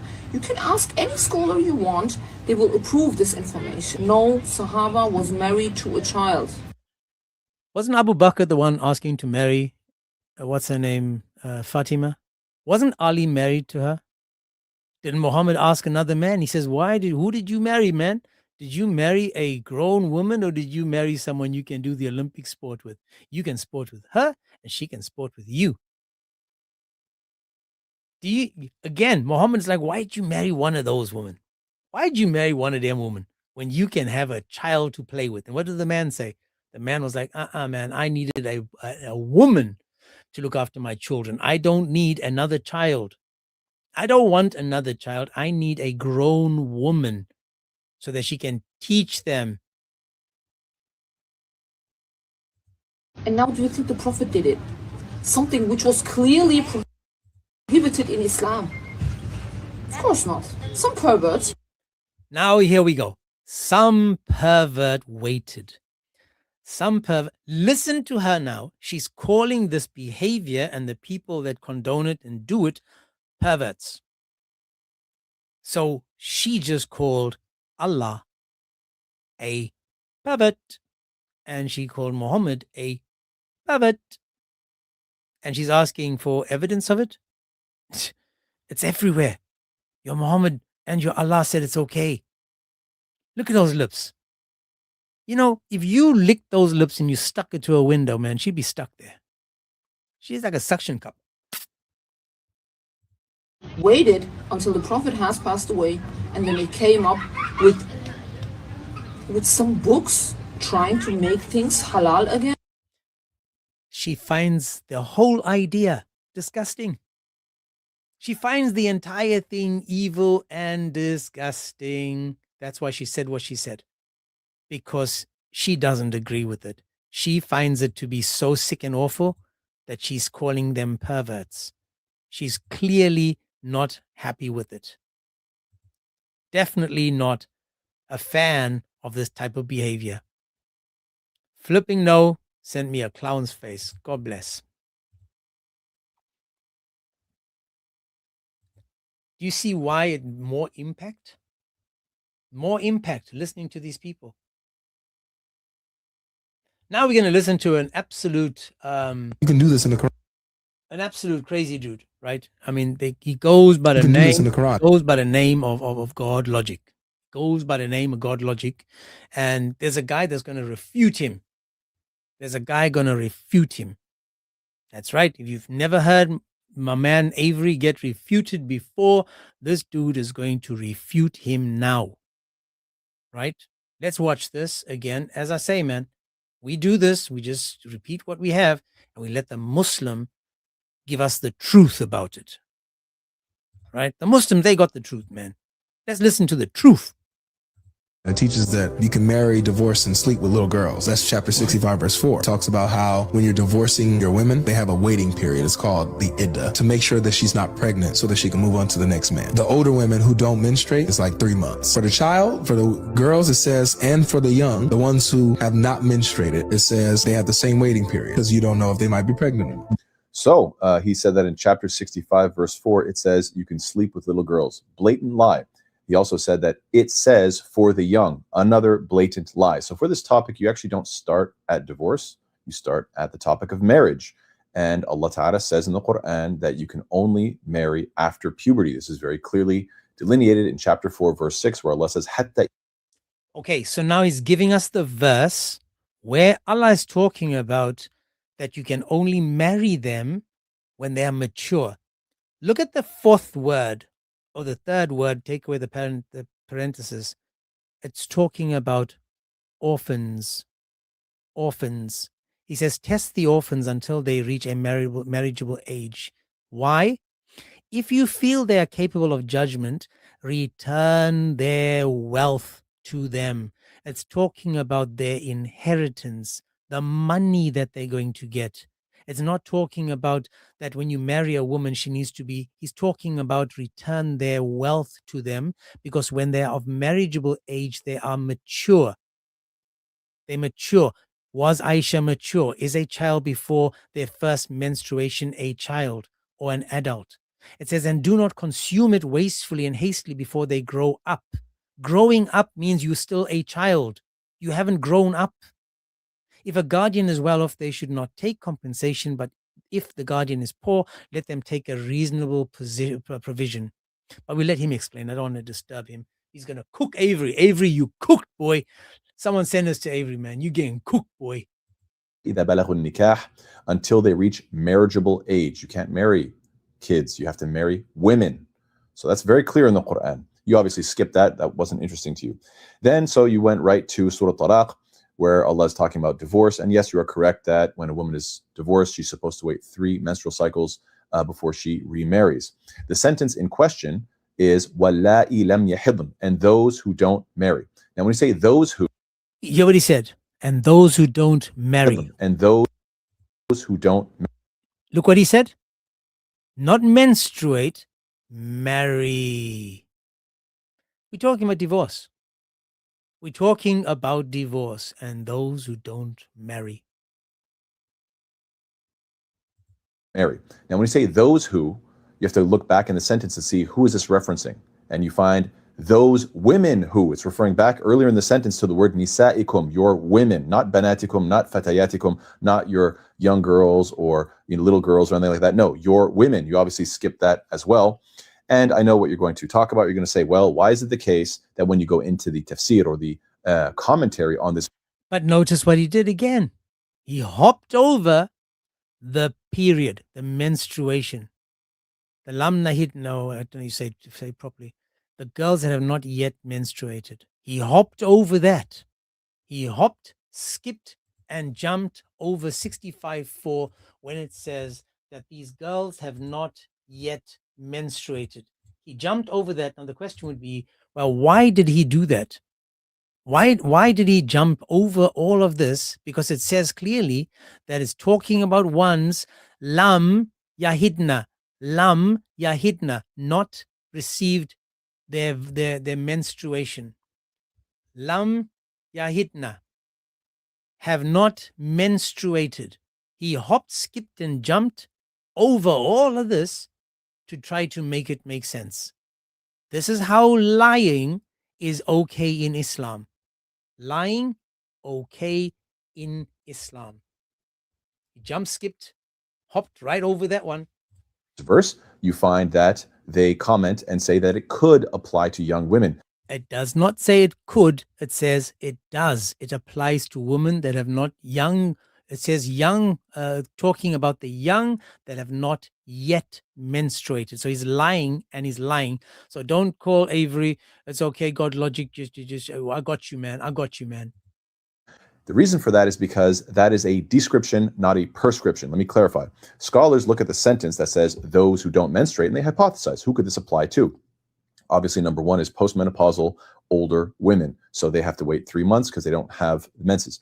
It also could apply to women who have irregular periods due to a medical condition. And some scholars did also comment and say, yeah, it could also apply to young women that have not menstruated yet, not because they are advising this behavior, not because they're approving it and saying you should marry women or girls that are young, but because some people, it could happen that somebody ignores chapter 4, verse 6 and ignores that you have to marry women. I mean, you ignored it, so somebody else could ignore it as well. And so therefore, in summary, he's ignoring the clearest verse on the subject. And instead, he found a different verse that has an uncomfortable scholarly commentary on it. And then he pretends. An uncomfortable scholarly consensus. Did Avery write it? Did a Christian or a Jew write down that it is talking about the young who have not yet menstruated? Or is this coming from the ink of the Ummah, Ibn Abbas, Ibn Kathir, Jalalain, Maududi, every single school of thought? Every single school of thought, and yet this guy is saying Avery lied. That comment is a prescription when it's really a description of a situation. And then if it's not a prescription, then why are Muslims doing it today? Why did Muhammad do it and him as the best example to mankind? According to Muslims, we should be behaving like Muhammad because he was the best example. pretends that it's not just a scholarly comment, but it's actually the Quran itself that is prescribing something that it doesn't. And so like a detective, what do we have to do? We have to trace all the steps and then explain all this to the jury so you guys can judge. Unfortunately, some people don't care. They want to be lied to. Okay. Some people don't care. They just want to be lied to. I'm guessing that's you, my mate. That's you, mate. That's you in it. It's not me. Definitely not me, because we're the ones that do the research. We're showing you what Allah has given us. You are saying, yeah, I know he said that, but that's not what he mean, man. That's not what he mean, man. Come on, man. That's why Aisha said, I have not seen any woman suffering more than the believing woman. The believing woman.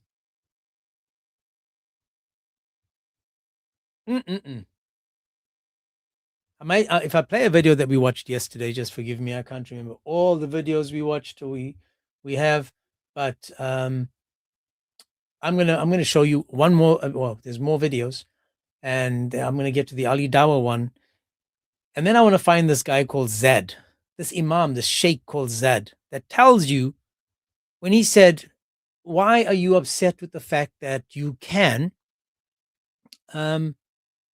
marry a child?" He says, "Why not?" He says, "Why not? Why not? Why? What's wrong with you?" But let me go there. Salam. Actually, let me just get rid of that one and go to this one. Salams, everyone. Why isn't that one coming up?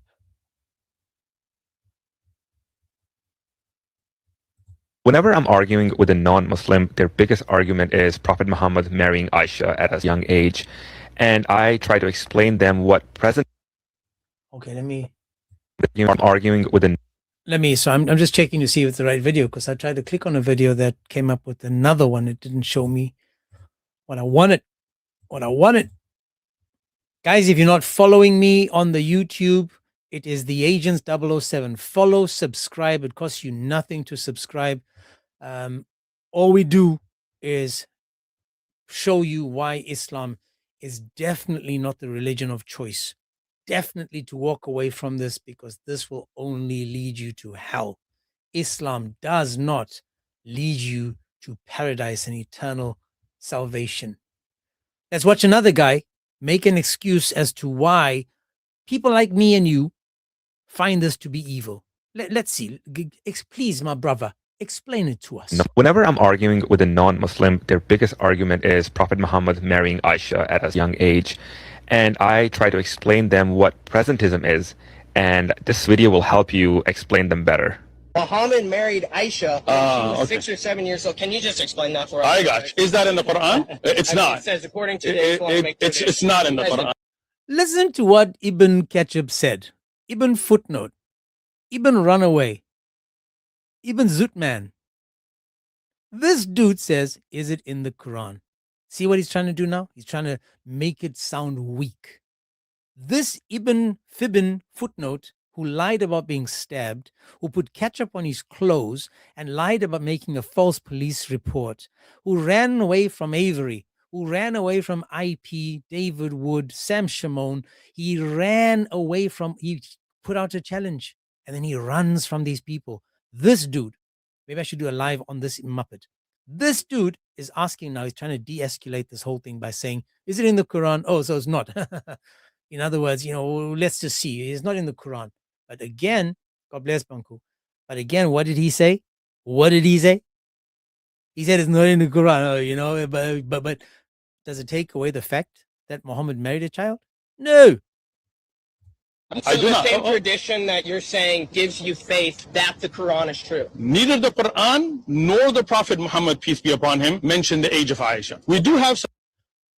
Look at how he's trying to make it belittle. He's destroying Aisha and right now the mother of all Muslims. Mention the age of Aisha. We do have some historic sources that do mention the age of Aisha, and some of them are sahih. I'm not denying them, right? So she was around the age where first she was already engaged. Second, they waited until she was physically mature, meaning hit puberty, to get married. She was physically and culturally. She was matured to get married. She was married at 6. She was married at 6. He says he waited until she was physically and mature to get married. She was 6, you pervert, you filth. Oh, and this guy over here, there's another guy called Abu Adnan on TikTok. This guy was their imam. So Abu Adnan took his wife to this guy, Ibn Ketchup, this runner, the Zutman. They go to Zutman and they go for counseling.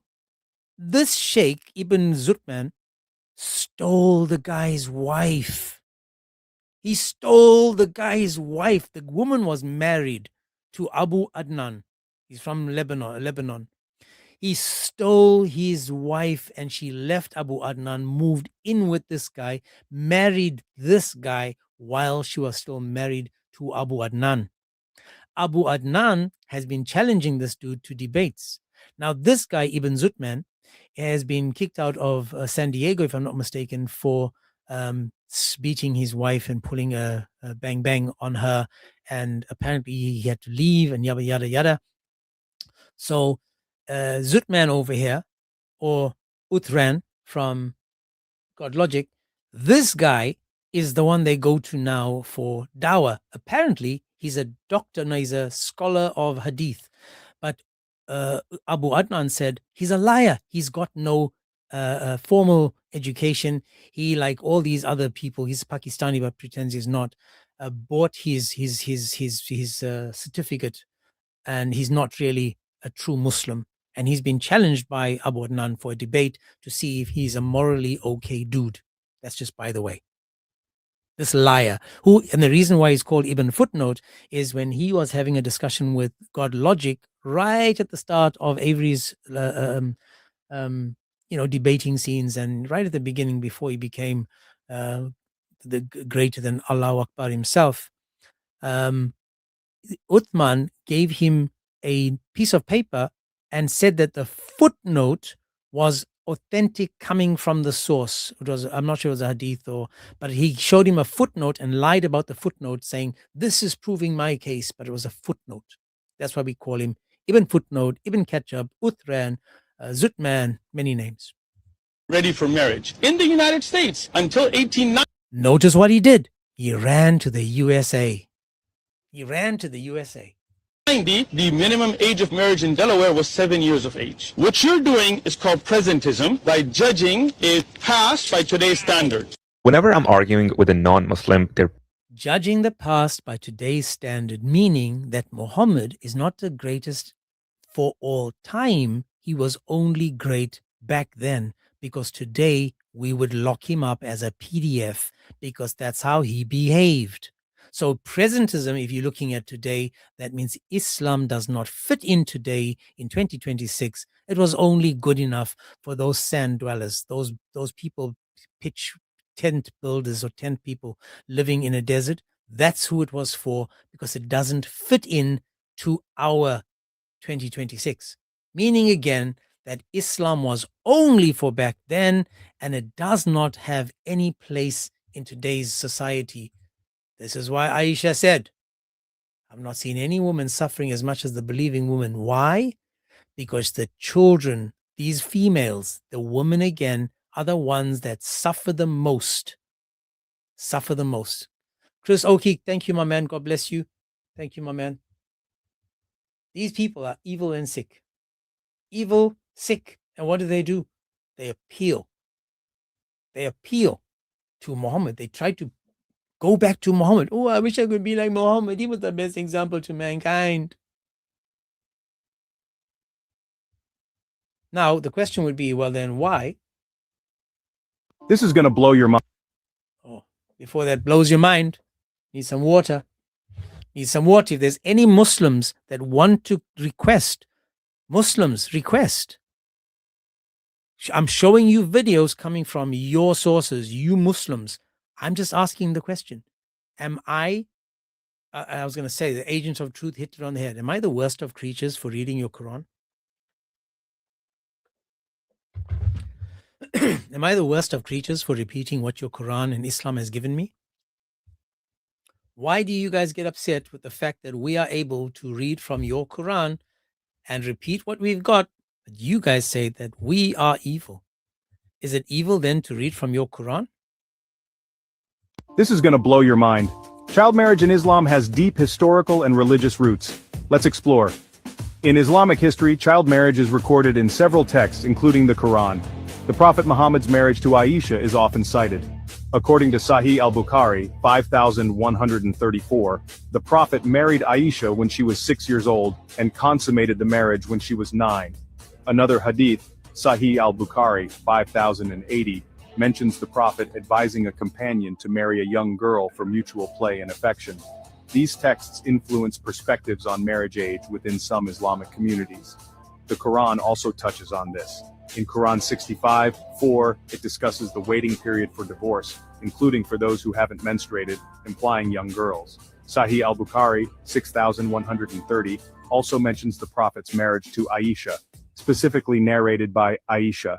I used to play with the dolls in the presence of the Prophet, and my girlfriends also used to play with me. When Allah's messenger used to enter my dwelling place, they used to hide themselves, but the Prophet would call them to join and play with me.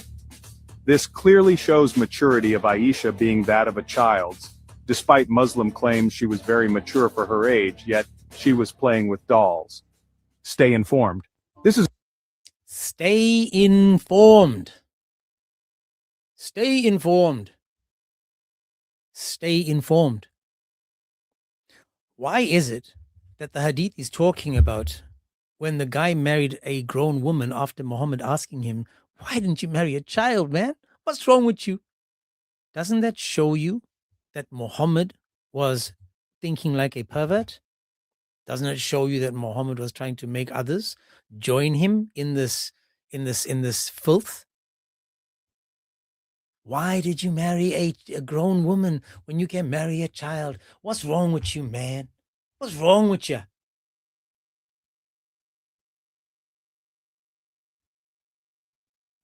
Now, in Iraq, in Iraq, for example, understand that the legal age is dropped to 9 years old because they want it that way.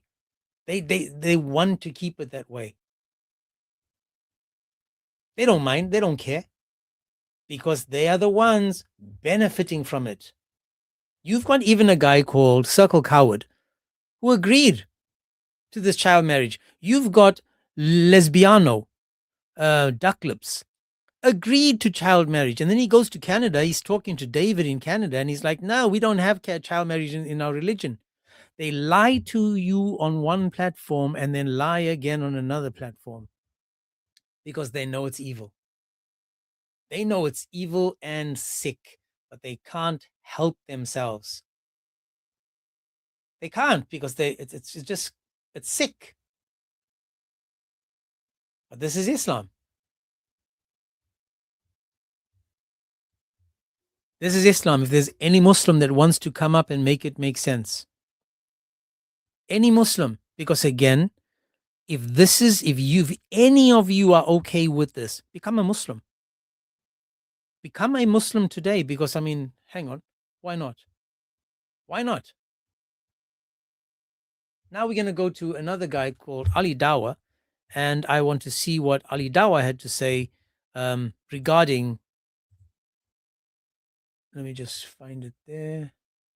Where am I? There.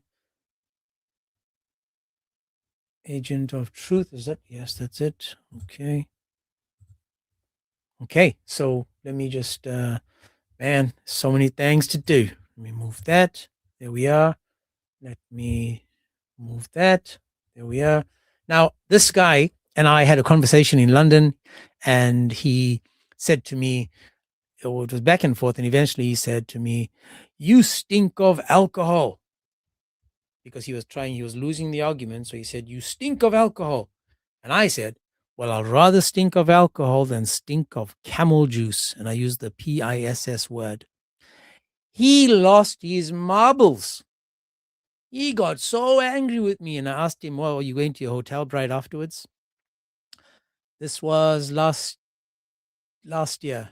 This was last year. And I asked him, "Are you going to your child bride afterwards, or you?" And I said, "At least I don't marry children." He's talked about prostitution in Christianity and how I will run to prostitution. And I said, "Well, mutta's allowed in 424, so who are you muttering tonight?" And all the stuff I said to him, he didn't like it.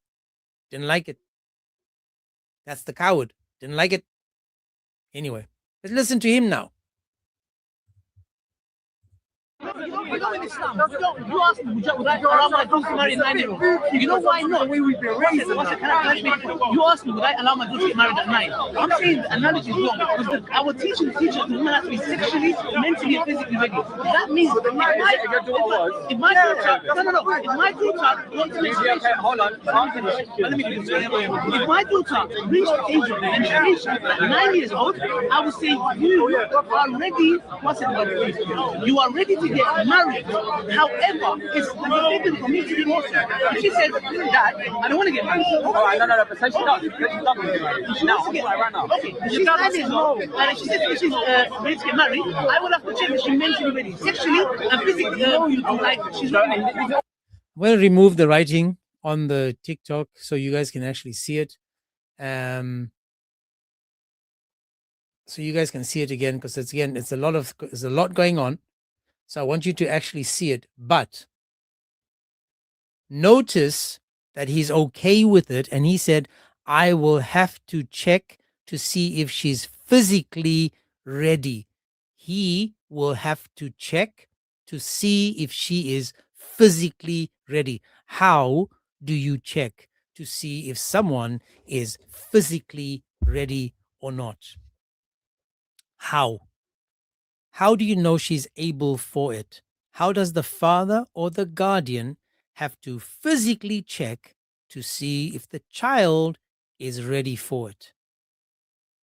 In fact, don't use your imaginations, because using your imagination, I feel like you can act. You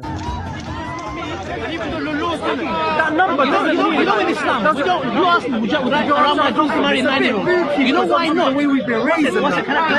You ask me, would I allow my daughter to get married at 9? I'm saying the analogy is wrong. Because our teachers teach us the woman has to be sexually, mentally, and physically ready. That means if my daughter wants to hold on, let me finish. If my daughter reached the age of menstruation at 9 years old, I would say you are ready. You are ready to get married. However, it's forbidden for me to do also. If she says, "Dad, I don't want to get married." No, but say she does. She wants to get right now. Okay, she's 9 years old, and if she says she's ready to get married, I will have to check that she's mentally ready, sexually and physically. Like she's ready. Is it all yes? Yes. No. I'm saying hypothetically, is it all yes? Okay, if they're all yes, if she's mentally ready, if she's found somebody, and a 40-year-old coming. Oh, listen, I have asked for permission. Well, you got a 9-year-old. I took 10 years off to help him. You got a 9-year-old. No, let me watch it. If a 40-year-old man came to me and my daughter said, "I want to get married," I look at a mental state. Are you sure you want to marry this man? Yes. Why? Because whatever. Okay. Are you sexual? Whatever. Okay. Islamically, she can, as a father, I have a right to say no. But if she wants to, at that age, because like I said before, in Islam we don't have an age. We don't say 9, 8, 4, 5, 15, 20. Mentally, sexually, I know you get. I'm asking you. You know why that's fair? Because in this country, imagine somebody's not mentally sexually ready, but at 16, somebody wants to have sex with her. Not even 16. You know what I'm trying to say? Let's say this. You see this in the news. Can I just anyway? Please, can I just that's the point I'm on. I just want to, because I don't want you to think Islam teaches, hey, no, about 9 years. I'm not that age. Islam doesn't care about the numbers, the age. There you have it. There you have it. The guy is clear as day saying, "I will have to check to see if she is physically and sexually ready. I will have to check to see if she is mentally, physically ready." How many of you guys think that that was okay? How many of you think that, hang on a second, that sounded like something I really want to follow? How many of you think, man, this sounds like a religion of truth?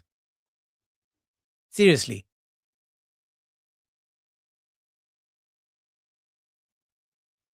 It's evil, right? This is why we have to continue sharing these lives, pushing these lives to people to show them that we are able to present Islam from the Muslim point of view, from what the Muslims have taught us, what the Muslims are teaching us, because they are telling us that this is okay. They are telling this to us. They're saying this is okay. In our religion, it's okay. Imagine that. I'm going to show you another video. And in this video, I'm going to show you now how these people, how these Muslims, and these videos are now on my page. So if you guys want to go on TikTok to my page, you'll see it. But watch this. Again, Islam. These girls that you're going to see now, these girls,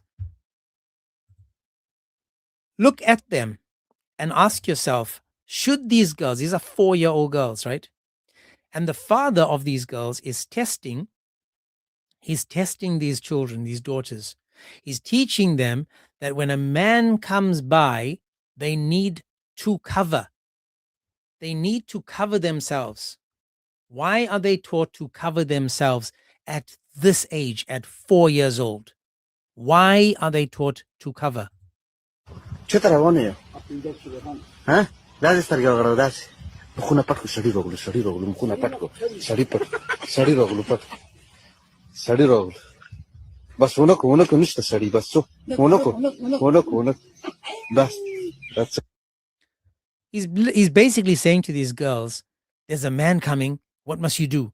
And these girls are covering their faces. How is this empowering these women? How is this empowering these women, these girls, these children? How does this help Islam? The man can't control himself. The man can't lower his gaze. The man can't have a little bit of dignity, self-control. And these girls, these children are the ones being punished. These little girls are the ones being destroyed because of the pervert and Islam. This is what we are stuck with because we are allowing this in our countries. We are allowing this and we're saying, oh, not all of them are like that.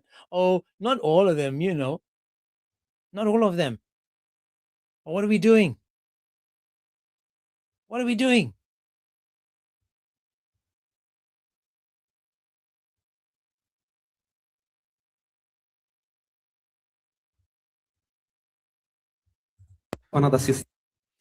Show you another one, and I want you to listen to what this guy says. This again is Zed, Sheikh. The Sheikh. And again, talking about marrying. I actually can't wait to get off this topic tomorrow because this is really frustrating. Really, it drives me crazy. Really drives me crazy. Having to have to talk to people and teach people, Muslims, what the Islam teaches. And we had Muslima come up on the live and Muslima was like, no, it doesn't. You are evil. You are this and you are that. That's what I got blamed for what Islam gave them. I got blamed for being evil because that's what Islam gave them. The question that's coming up now is very interesting. Check this out. She's asking, Assalamu alaikum, Sheikh. As a Muslim student, my non-Muslim friends ask why the Prophet married a minor, yet it is wrong. Why the Prophet married a minor? Yes. Why not? I'm going to stop there. The man said, why not? You'll see, it goes on. It's a 3-minute one, but I needed to stop it there. The man was asked, why do you marry a minor? The Sheikh says, why not? And watch how he turns the question. Why not? He said, why not? Why not?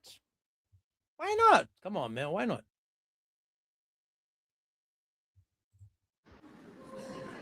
If you had the chance.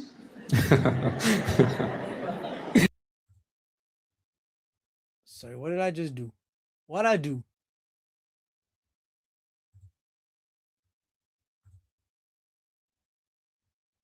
Sorry. Oh, hang on a second. I have no idea what I did now. Where the sound at? Oh, yeah. Another sister, she's asking, Assalamu alaikum, Sheikh.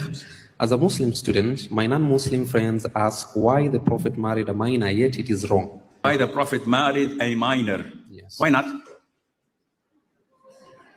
If you had the chance, turn the tables on them. Turn the tables? How are you going to turn the tables on this? Let's check it out. Now, this answer I've answered so many times, I'm fed up. Jeffrey Epstein got fed up of answering those questions too, you know. But again, let's assume that the sister or the brother or the non-Muslim who's asking this question, trying to poke, we found something against Islam. Yeah, it's a pretty big one. It's not the only thing, but it's a big one. Ya akhi, in all the entire beautiful religion of Islam, this is the only thing you found? No, it's definitely not the only thing that we have an issue with Islam. I mean, as Aisha herself put it, it seems like Allah hastens to accomplish and fulfill the desires of Muhammad, which is basically one of the best commentaries on the Quran itself, that the book is just a book where this guy is making it up on the cuff, justifying the fulfillment of his desires. So doesn't the good overwhelm this, even if it was bad? No, it's bad. And the good doesn't overwhelm the bad. That's not how it works. Jeffrey Epstein was quite the philanthropist, and he did a lot of donating to good causes, you know. I mean, you could say, but doesn't his good overwhelm the bad? You know, no, it doesn't. Though it's not bad. What do you mean? You're judging things by today's standards. Today's standards are brought to you by reality. You see, we've observed the effects that something like a 54-year-old man and Aisha and her age, what it does psychologically and physically to a girl like that. And the reality is, it is very damaging. It is wrong. And we can say it with confidence by today's standard of reality. So yes, we can look back then and say it was morally wrong back then, just like it is today, based on reality. The problem isn't that he didn't know the damage it would do to her. We could say, okay, maybe he was just ignorant, which is true. But if the guy's running around, Arabia claiming that the almighty, divine, all-knowing God is revealing to him that he needs to hook up with this person who is of the tender age of 6, then yeah, we're going to judge him as an immoral person. And it's not a minor thing, no pun intended. It's a big deal. It's kind of a deal breaker. Why the Prophet married a minor? Yes. Why not?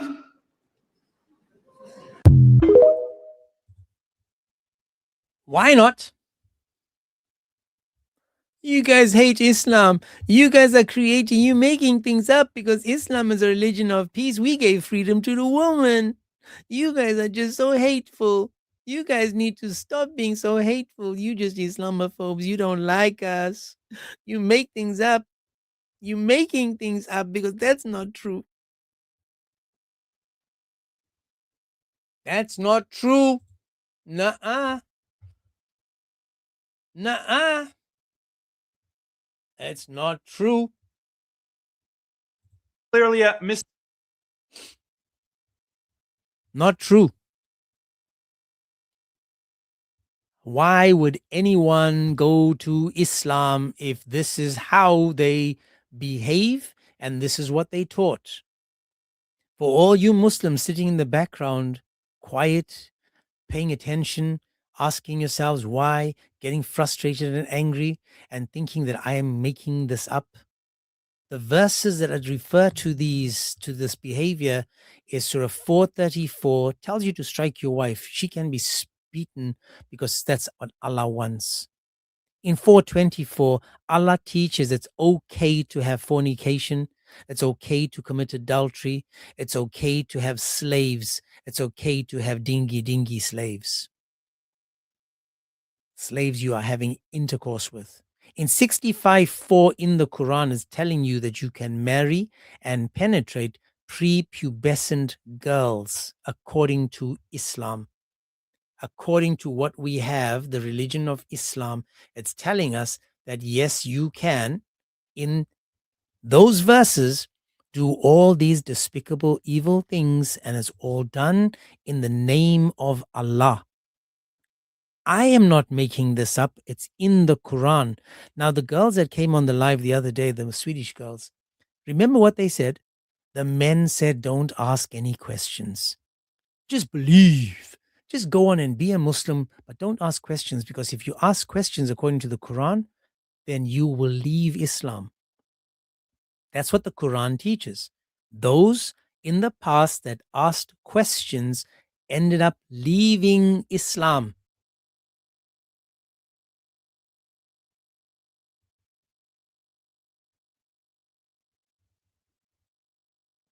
Guys, if you want to request up Muslims, please request up. The link is in the bio. It's pinned in the YouTube. It's pinned over there. You're more than welcome to. It's on the. You'll see StreamYard. You don't need to download StreamYard, anything like that. You don't need any of that stuff. All you have to do is request up and show me where I'm wrong. Show me that I made a mistake and I misunderstood what the Quran is teaching. That's all I'm asking. If I made a mistake and I'm getting it 100% wrong, then help me. Help me understand. Muslims, the link is in the bio, in the chat. That's all you got to do. Hit the link, come up and tell me that I made a mistake, that I am wrong. Because so far, the verses 434, 424, 65, 4, this is only dealing lightly, because we've also got other verses like 2:222 and 2:23, where it talks about you can penetrate them even from behind. You can plow them like fields. The Quran says these are your fields. You can plow them as you want, as you wish.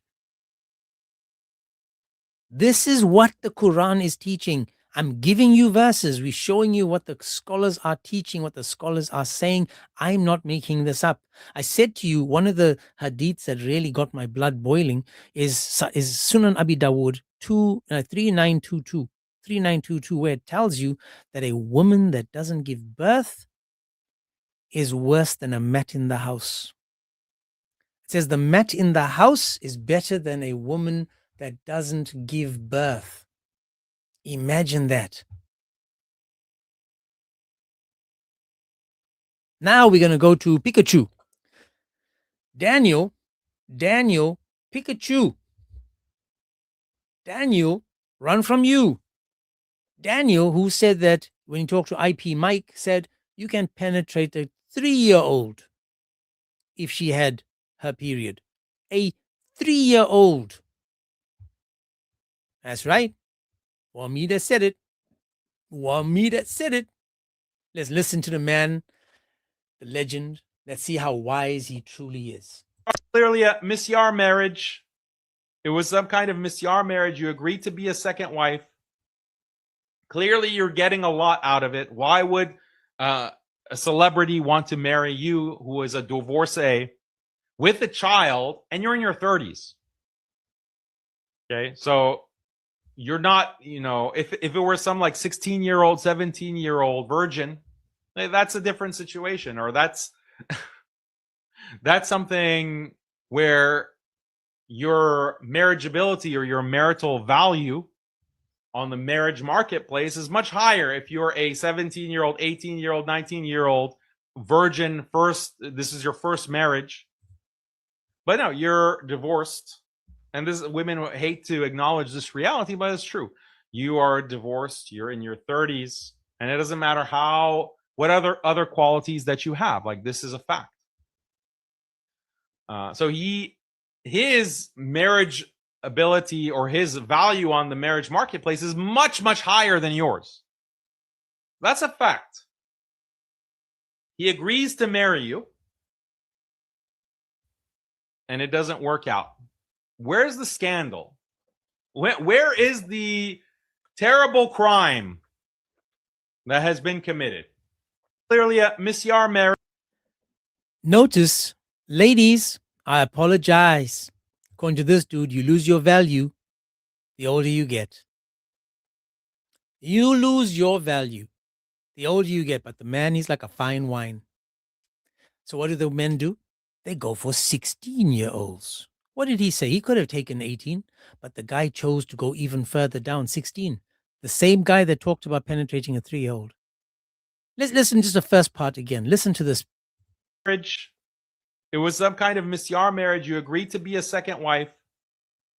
Clearly, you're getting a lot out of it. Why would... Clearly, you're getting a lot out of it because the man is doing you a favor. The man is doing you a favor, like Muhammad did he did a favor to all these women he married. They were old, some of them were chubby, some of them were bigger, some of them were, what did he do? He was like, yeah, it's okay, man. I'm just going to do you a favor. I'm going to do you a favor. A celebrity want to marry you who is a divorcee with a child and you're in your 30s. So you divorcee with a child in your 30s, you've lost all credibility. You've lost everything because you are 30 in your 30s. Okay, so you're not, if it were some like 16-year-olds. 16.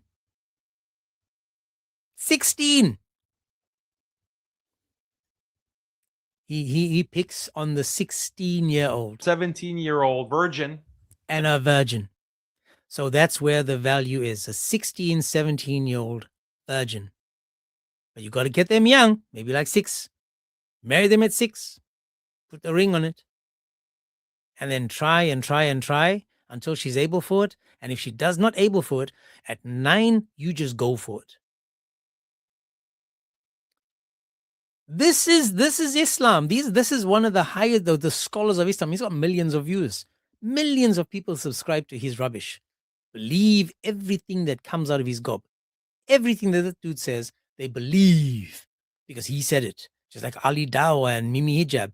All of these Muppets, anything they say, these people jump on them, trust in them, and believe everything they say. So if you got a second wife, you should just be grateful. You woman over 30. What is wrong with you, man, expecting to find love, expecting to find someone that will put you first? You good enough for the second wife. You got a child, you good enough to be the second wife, according to Islam. According to Islam, that's all you are worth. That's all. That's it. You're not more. You're not less. You're not more. You're definitely less. And that's why I'm saying I have not seen any woman suffer more than the believing woman. More than the believing woman.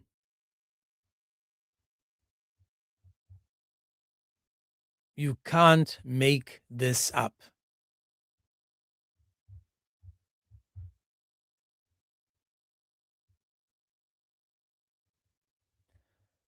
Oh, my Lord. Let me just see. The marriage of the Prophet. I'm not sure if we did this one yesterday. We may have, but I'm just playing some of them now, and then we will see. But again, remember what Aisha said. I have not seen any woman suffering more than the believing woman, and she was surrounded by people from Africa, around the Middle East, Arabia, from Asia, from Europe. They were surrounded by all these people, and Aisha still said, hang on a second. I ain't never seen anyone treated more badly. Sallallahu Alaihi Wasallam to Aisha radiallahu anha. Some of the Muslims, instead of defending the Prophet Sallallahu Alaihi Wasallam and providing evidences regarding the marriage of the Prophet Sallallahu Alaihi Wasallam and the soundness of it, they were on the back foot, and some of them start changing the age of Aisha radiallahu anha to 18 and 19, which we will prove that it's not the correct age. As the correct age, it's 6, the marriage and consummation at 9. So without further ado, let's start, inshallah. Aisha herself states that her marriage contract to the Prophet sallallahu alaihi wasallam occurred when she was 6 years old, and consummation of the marriage occurred when she was 9. These narrations are notable for several reasons. First, they are first person reports. Now, when someone is first person reporting, nothing else, and I mean nothing else, can contradict that. So if you have a narration from someone else discussing about himself or telling us something that happened to them, it is different than someone else narrating on the behest or on the behalf of someone else. The marriage of the Prophet sallallahu alaihi wasallam. Well, you heard it from this dude that we have to trust Aisha for what she said. So Muslima, all you Muslims, sorry guys, I should have put the chats on. I apologize. 1 second. All right, I apologize. I forgot about the chats. My mistake. So now we just saw, according to this guy, that no Muslim can go against what he's saying because he is supposed to be some Sheikh Ibn Hamz. This Sheikh is saying, how dare you go against Muhammad and Aisha, especially Aisha, because what she said has to be true because it's coming from the first person. I'll play it again, but notice that he is saying, stop changing the age. So you Muslims, stop changing the age. This is what the guy is saying. Let's listen to him again. To Aisha radiallahu anha. Some of the Muslims, instead of defending the Prophet sallallahu alaihi wasallam and providing evidences regarding the marriage of the Prophet sallallahu alaihi wasallam and the soundness of it, they were on the back foot, and some of them start changing the age of Aisha radiallahu anha to 18 and 19, which we will prove that it's not the correct age. As the correct age, it's 6, the marriage and consummation at 9. So without further ado, let's start, inshallah. Aisha herself states that her marriage contract to the Prophet sallallahu alaihi wasallam occurred when she was 6 years old, and consummation of the marriage occurred when she was 9. These narrations are notable for several reasons. First, they are first person reports. Now, when someone is first person reporting, nothing else, and I mean nothing else, can contradict that. So if you have a narration from someone else discussing about himself or telling us something that happened to them, it is different than someone else narrating on the behest or on the behalf of someone else. The marriage of the Prophet. Okay, so a guy called Aladdin Dawa, who requested, and then I agreed to his request on YouTube. After I accepted his request, he writes to me and says, this is what he said. He said, why have you blocked me from your live chat after we talked for 2 minutes only? Notice, I've never blocked anyone on YouTube, and he was able to request, came up, then dropped. He said, unblock me so we can start having fun. The dude thinks I'm 6 years old.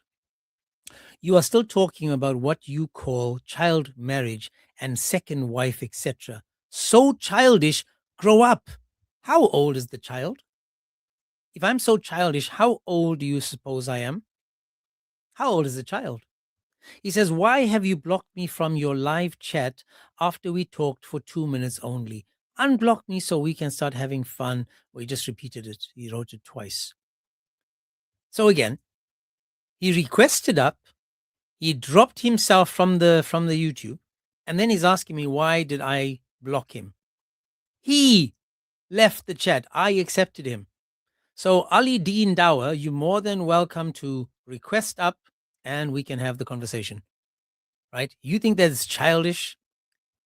First, we have to establish, man, what's a child? What's a child to you, man? What's a child, boy? That's right. I have not seen anyone suffering more than the believing woman. That's what Aisha said. Aisha, she was like, ain't no way, man. Ain't no way. Why in the world should we? Come on, man. Guys, I've got many, many videos on my main account on YouTube. James 00 and then .7. because not all Muslims can say it in one go. But again, you guys are more than welcome to stay on the YouTube, but I'm going to get my account back. I need to keep doing this so that more people can leave the TikTok and come to the YouTube, can come over.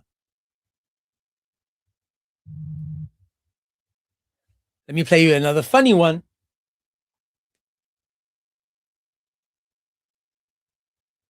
And then I've got to show you some funny ones tomorrow, man, where the Muslims believe that the earth rotates and then the plane that takes off doesn't actually move. It stays in the air and the earth rotates until it finds its spot and then lands. I'm not even making it up, man. Brother.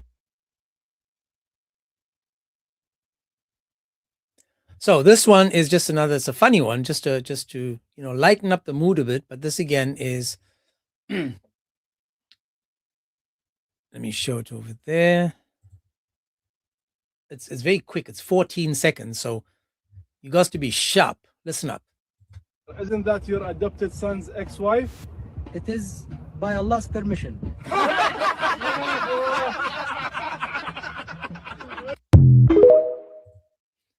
You see that? By Allah's permission. Remember the last video the guy said, it's funny how your Lord hastens to satisfy your desires. It's funny how your Lord comes to the rescue every time you want something, he steps up. Every time you want something, your God comes to the rescue. You can't, guys, this is the craziness of this whole thing, man. The craziness of this religion, the craziness and the nonsense in it is, it's hard for me to understand how and why people want to still go to Islam when they can see how sick it is. It's sad. It's sad. We have to keep praying for these people. We have to keep praying for these people. We just have to, man. I'm going to play you one with again we're talking about how does Islam empower women. The video I'm about to show will probably, it's on my YouTube, on my TikTok. It's on my TikTok, and I'm guessing this video playing it will make me lose the TikTok account. But I don't care. What's important is exposing this. This is talking about, and then we're going to go to a guy, he's an atheist, and he has a site called The Voice of Reason on TikTok, has so many videos, and also a girl by the name of Razan. Amazing videos, even though they're atheists, I mean, they're still exposing Islam. So check this out. This is the craziness, right? Talking again about how Islam empowers women. How Islam empowers women. My turn. But hey, and then it was my turn. But obviously I was fighting. I was like, there is no way you're going to put me on that chair without a fight. There's just no way. And being a 6-year-old, I did not have that much strength, and I had an adult hold one hand, an adult hold the other.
all the way down, and they leave a tiny hole for when you get married.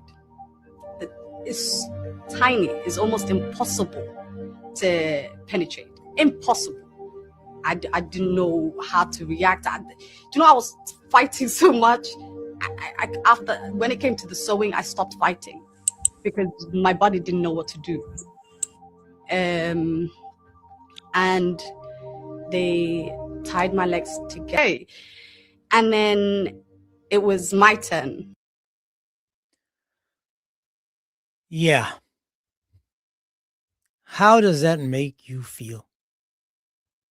How in the world, again, the question is, does Islam empower women? How does it empower women? So the guy, Allahu Akbar, came up and he's dropped again.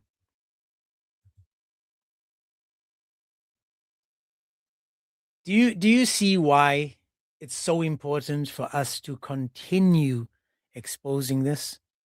Now, a true story, I actually met a guy from Somalia whose wife was one of those that was clipped and snipped and sewn. And every time they did the dingy dingy, she used to cry in pain because the hole wasn't wide enough or open enough for his size to enter. She went to the doctor because of bleeding, and the doctor suggested to her that he can clip away some of the stitches and make it wider so that the husband can penetrate without her being so in such discomfort. And he told me this, and he said that he had to 434 her. He had to 434 her for suggesting that the doctor, now 434 means to strike. He had to 434 her to stop her from going back to the doctor to have it opened. And he was telling me this. Unfortunately, he caught me on a bad day, and I 434'd him for what he did to her. 434'd her. Now, for those that don't know, to clip and snip the woman is Islamic. Sunan Abi Dawud. It tells you in 5271 that women were circumcised, women were clipped and snipped. Aisha, whenever a Muslim asks Aisha about the clip or anyone asks whether Muhammad was circumcised, they go to they will never take you to the hadith, but if they take you, they can only go to hadiths that confirm that Aisha herself was clipped and snipped along with Muhammad. So FGM is Islamic. They try to point out that it comes from culture, but it's in Islam according to it. Because remember that Aisha herself used to get her own brother's daughters to be clipped and snipped. Her own brother's daughters to be clipped and snipped. Isn't it crazy and sick that these people are allowing this in 2026? They go on holiday back to these countries, snipped and clipped in the name of Allah, the name of this God of theirs. They do it, and these children are destroyed for life. And then these little girls, these children now are growing up to find marriage, to find men. And these men, now remember what Muhammad said. He said, don't clip it too severely. It must be nice for the husband and whatever. Let me find it for you. Anyone remember? I can find it. It's okay. I'll find it for you and I'll show it to you that do not cut too severely, right?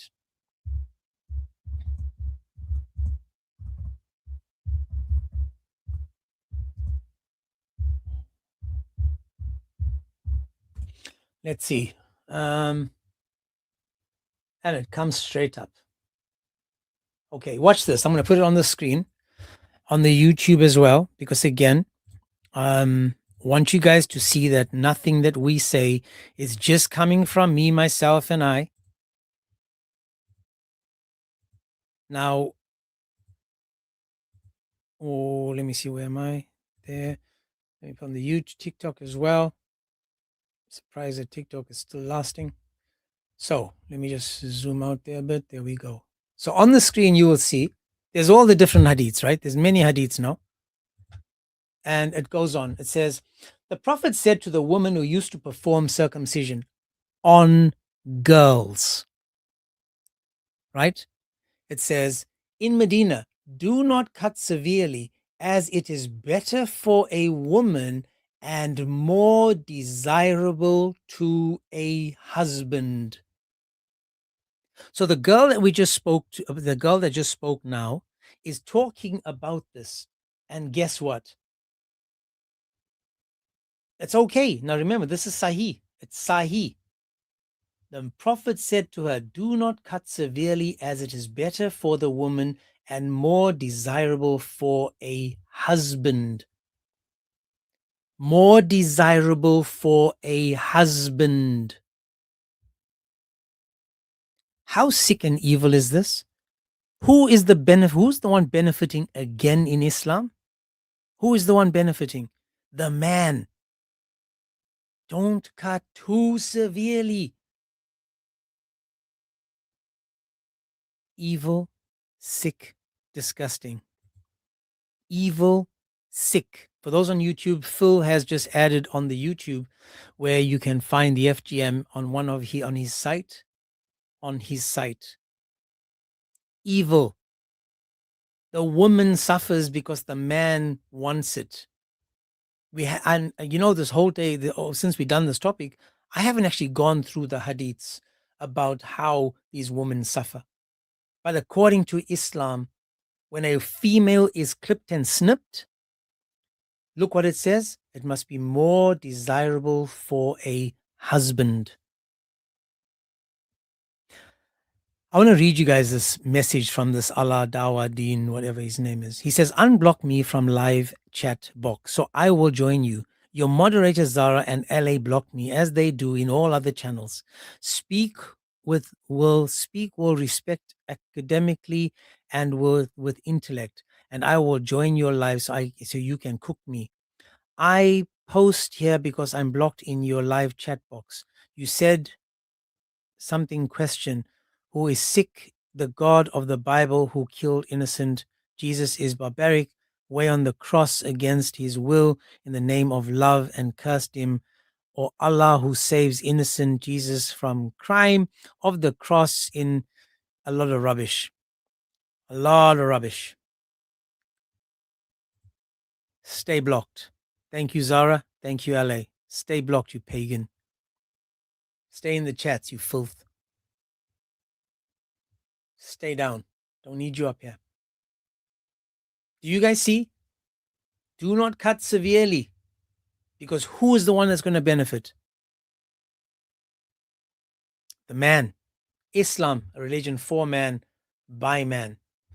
I'll show you another one where Aisha says to her, Aisha, what is it? Brother and daughter.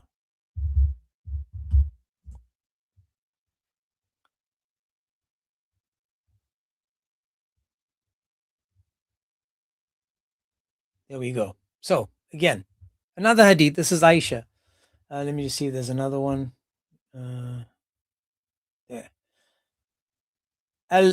Al-Kama related the story when the daughters of Aisha's brother were circumcised. Aisha was asked, shall we call someone to amuse them? Yes, she replied. Adi was sent for, and he came to them. Aisha passed by the room, and he saw him singing and shaking his head in rapture, and he had a large head of hair. Uff, she exclaimed, a shaitan, get him out, get him out. So it was customary back then for them to be clipped and snipped.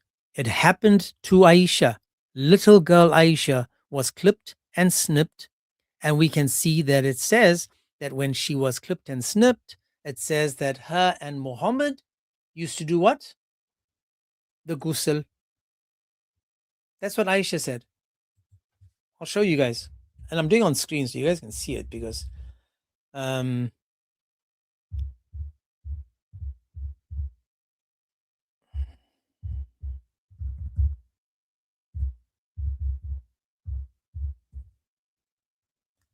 Prophet said, narrated Aisha, when the circumcised meets the circumcised, then ghusl is required, right? Then she said, when the circumcised meets the circumcised, then the ghusl is indeed required. Sorry, myself and Allah's messenger did that. So we performed ghusl. So it's telling you clearly that Aisha was clipped and snipped. And according to this, so too was Muhammad. And when the circumcised meets the circumcised, means the cut, then that's what happens. They need to do the wash. They need to cleanse. They needed to wash. They needed to cleanse. Do you guys see? It's Islamic, not a culture. Clipping and snipping women in Islam, destroying their vajayjays, destroying them down there, marrying them as children, ruining their lives by striking them, having them as dingy slaves. How does this empower women in Islam? How and where do you find this empowerment?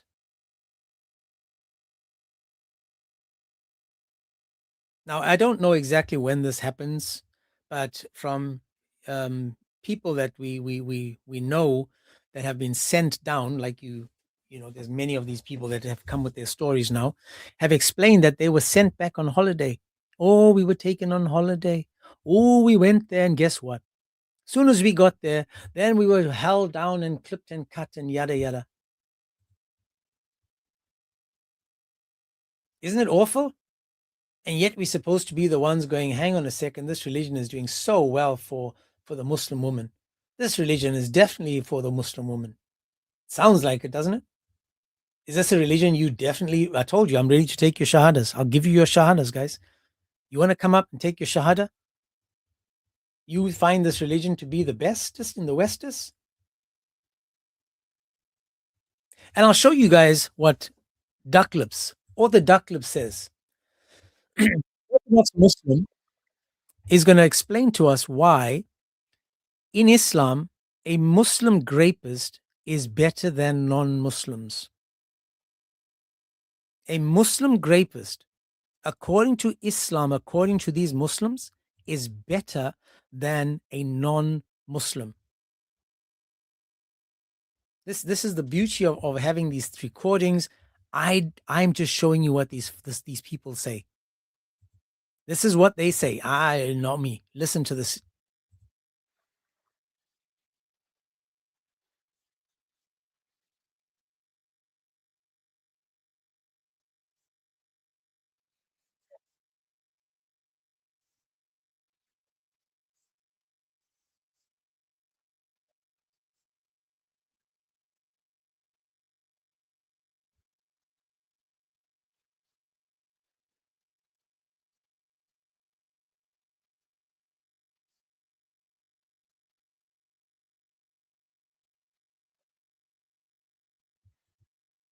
A Muslim rapist. Oh, sorry, YouTube. I'll play it again. Sorry, YouTube. My mistake. I thought I moved it. No, I didn't. Hang on a second, man. My mistake, YouTube. I will play it again. I will play it again. Let's watch it one more time. It's quick. But listen carefully. According to these people, a Muslim rapist is better than a non-Muslim. Levant Shop, can you unmute yourself, please? I'm listening. Yeah, what were you saying about the NS and the grape thing? Yeah, so the argument was that a Muslim rapist is better than a kafir. I hope you agree with this, is that a Muslim, no matter what kind of Muslim he is always better than he is going to Jannah. I agree, and I understand the Okay, good. So now you can see. So being a Muslim and being a rapist is okay in Islam. In fact, there's a hadith that says that even if you unalive people and if you commit adultery, you will go to paradise. You will go to heaven, according to these people. I don't know what else we can do to show Muslims how sick and evil this cult truly is. What did Aisha say? I have not seen any woman suffering as much as believing woman. As much as believing woman.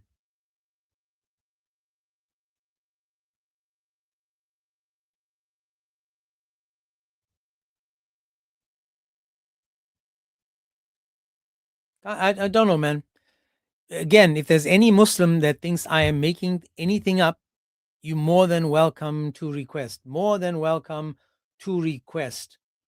Soon we're gonna go to the Psalms. But before we go to the Psalms, we are going to go to a funny video to give you guys a bit of an idea of what we are going to be watching tomorrow. It's just going to be a bit of a teaser because tomorrow's the fun day. Tomorrow we are going to enjoy what Islam has given us. We're going to enjoy all the hadiths. It's called the, you guys are old enough to remember Looney Tunes. I call them the Sunni tunes. The Sunni tunes. That's what we're going to be enjoying. A couple of more videos though. We've got to keep it going. Got to keep it going. I want you guys to see this. This is the evil of this entire nonsense. You don't have. I want you guys to watch this again.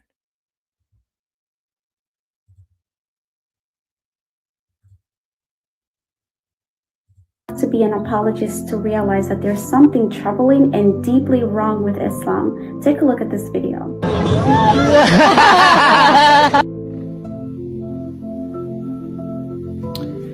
I'm just going to say it. If the burqa is meant to stop Islamic men from having lustful thoughts about the women, why do the children also need to wear it? What does that say about the Islamic men? What does that say about the Islamic men? Do you see how common sense kicks in? Common sense. But this surely must be empowering women, right? This is how they empower the woman? It must be because, look, it's clear as day. It's clear as day.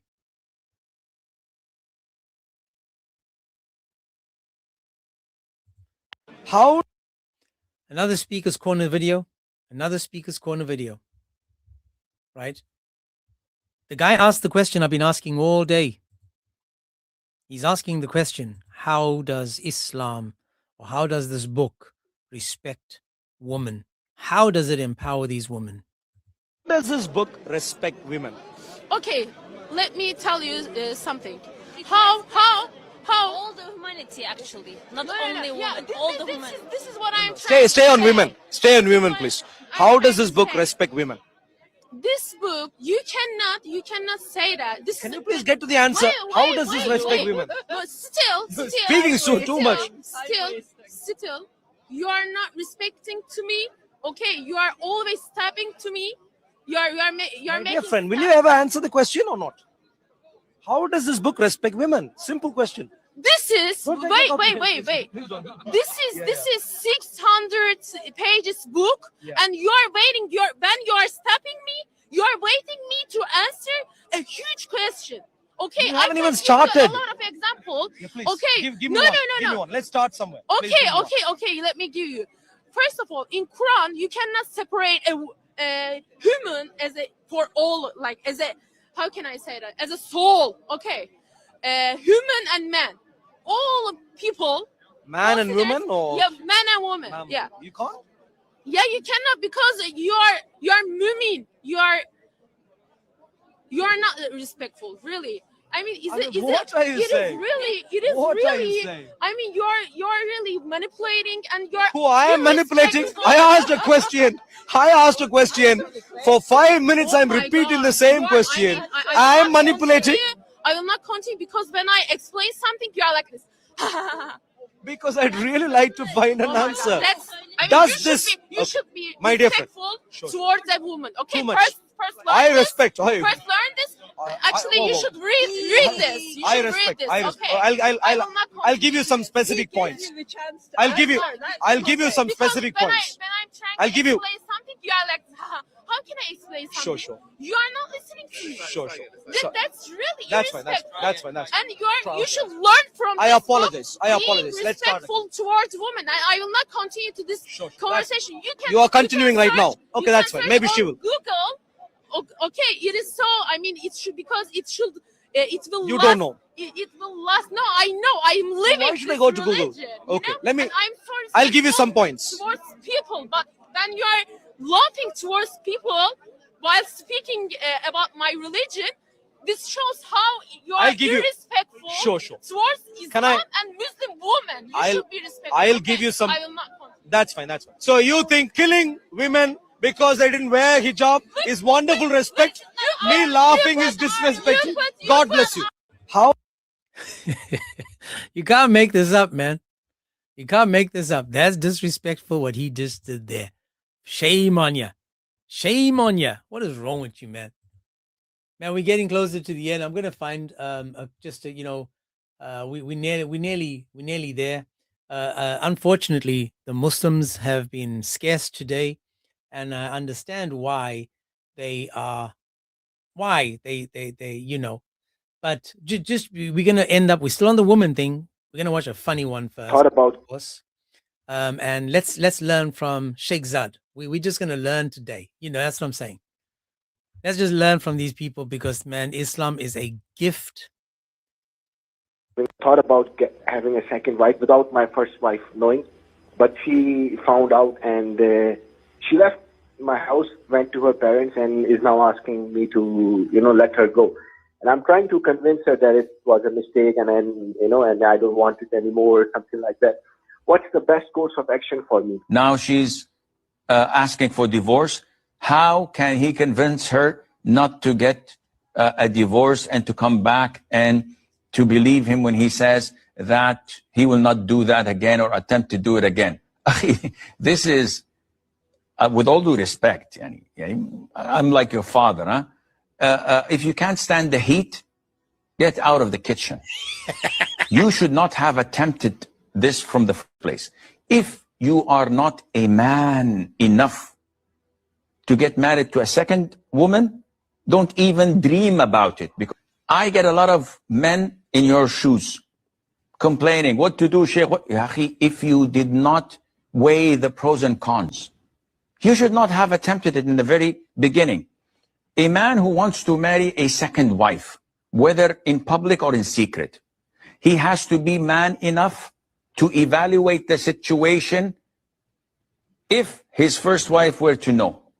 So if your first wife would, if she was to know about your marriage, what are the consequences?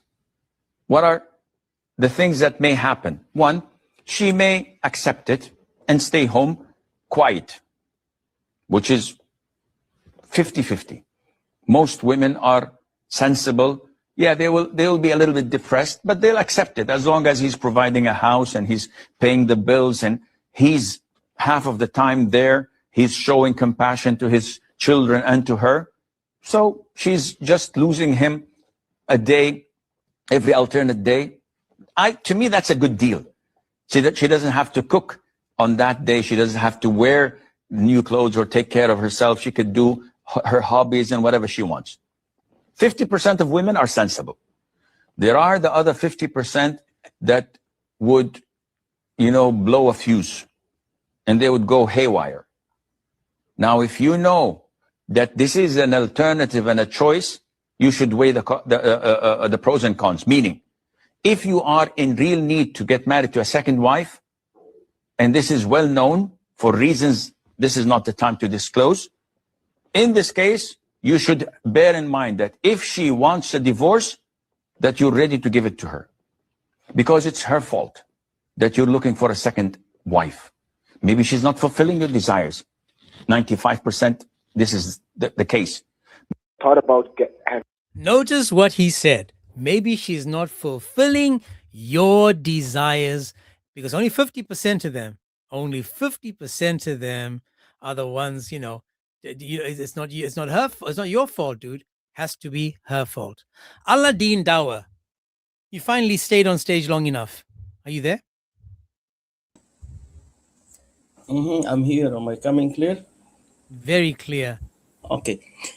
Can you please read what I just write in private chat, please, if you don't mind? I've been reading everything. Unblock me from the live chat box before we start talking, please. It's not up to me. If you've offended my brothers and sisters in the chat, then you get what you asked for. But now that you're up here, No. you don't need to Listen be in to the me. chat. Listen to me, please. Listen to me, please. I did not offend nobody. All I have done, I spoke to you only a couple of minutes while Chris Klaus came on just because he knows me. I told you I will be blocked during the live chat, and you have it in your channel. It's still recorded. I told you they will block me for no reason, and they did. While I was even talking with you. My man, I don't have the tissues, the time, or the crayons to color you. I'm asking you with respect. Will you, if you want me to continue discussing with you? Yeah, I can't do it now. I will discuss with you as long as you want. I have no problem. Listen again, my brother, you need to stop talking at some point. Listen again. Depending on how this conversation goes, we will decide if we're going to unblock you. Now, I'm not the one that's going to be doing the unblocking. If you've offended them in the chat, it's up to them, but it's based on how you behave now. You're going to show us now that you are able to have a conversation, or else we're going to end up, just saying, thank you for coming, and that's it. So the topic we're having today is, does Islam empower women? So let me tell you something. If you cannot defeat them or you cannot shut them down, block them. So that's okay with me. Alhamdulillah, I'm happy with that. Actually, blocking me in your channel, that was an honor for me, and I was, alhamdulillah, good for me. That's mean they reach the point that they cannot handle what I say, so they can't handle you. Your knowledge is like the knowledge. Can I speak, please? I did not speak over you. Did I speak over you? When you speak, I mute myself usually. But man, you haven't stopped talking since you came up. You've been crying. I'm asking you, are you done now? Talk with respect. Don't say crying. Otherwise, I'll stop. I'm not here for you to insult me and to man, I have a topic. Would you like to engage in the topic? That's why I'm engaging with the topic. Now, I will ask you a very simple, please, question. If you would like to answer, it's okay. If not, I will continue with you. Have no problem. Why is it the Bible allow you to marry infants? Okay, beautiful. So the Bible tells you can marry infants. Is that a good thing or a bad thing? It's bad. Okay, beautiful. So we agree, both of us, that marrying an infant is bad. Can I ask you this? When you marry the infant, are you allowed to sleep with that infant? With all due respect, you did not answer my question. I asked you, why did the Bible allow you to marry an infant? Well, we're going to find out again. Hang on. Dude, you must be a Dawa dude. Hey. Your communication skills. Relax, and don't, please relax and don't hey me. Listen again. Your communication skills sucks like Electrolux. If you want to be able to have a conversation, then you must be able to give and take. You muted me. Thank you very much. God bless. Not in the Zut sense. You must be able to have a conversation. And now you're gone. Thank you very much for playing the game. Thank you very much. Thank you very much for playing the game. Thank you so much. That's why that's why they blocked you. That's why they muted you. That's why they did whatever they needed to do, because based on your 1-minute conversation, your communication skills suck. I've got a couple of more videos, and then we're gonna go to the Psalms, and then I'm gonna show you some funny ones, and then we're gonna get back to tomorrow. So I just realized the time, man. You guys didn't tell me we over 3 hours. Time flies when we're having fun. Watch this one. The lives of Afghan women are becoming increasingly difficult. The Taliban government has imposed new restrictions that severely limit their freedom. They are not allowed to speak loudly in public, must be accompanied by a male guardian when going out, and must cover their entire bodies with heavy cloaks. Even female news anchors on TV are required to wear masks and headscarves. Education and job opportunities have been nearly wiped out. Women are banned from studying beyond elementary school. and are not allowed to work for NGOs. If they fall ill, they cannot see male doctors, yet female doctors are extremely scarce, making medical care almost unattainable for them. From birth, the fate of Afghan women is tightly controlled. Their lives are wrapped in veils, and the only glimpse they get of the outside world is through tiny holes in their covering. Whether in cities or rural areas, they must wear face coverings at all times. Failing to do so could lead to harsh punishment or even deadly consequences. Their entire existence feels like being trapped in an invisible cave. The lives of Notice again, I'm not saying it. Samawi that popped into the chat didn't say it. None of you said it. All we did was show you how the countries are portraying what Islam is doing to their countries. So we don't need to say anything. We're looking at the evidence of Islam.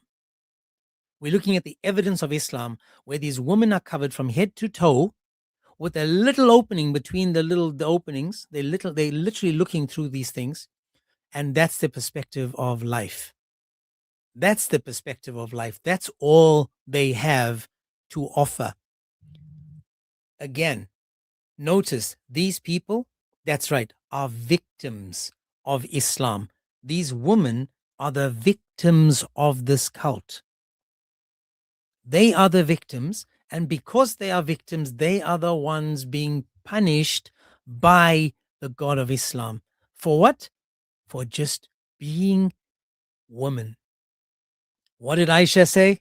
I have not seen any woman suffering as much as the believing woman. Sahih Bukhari 5825.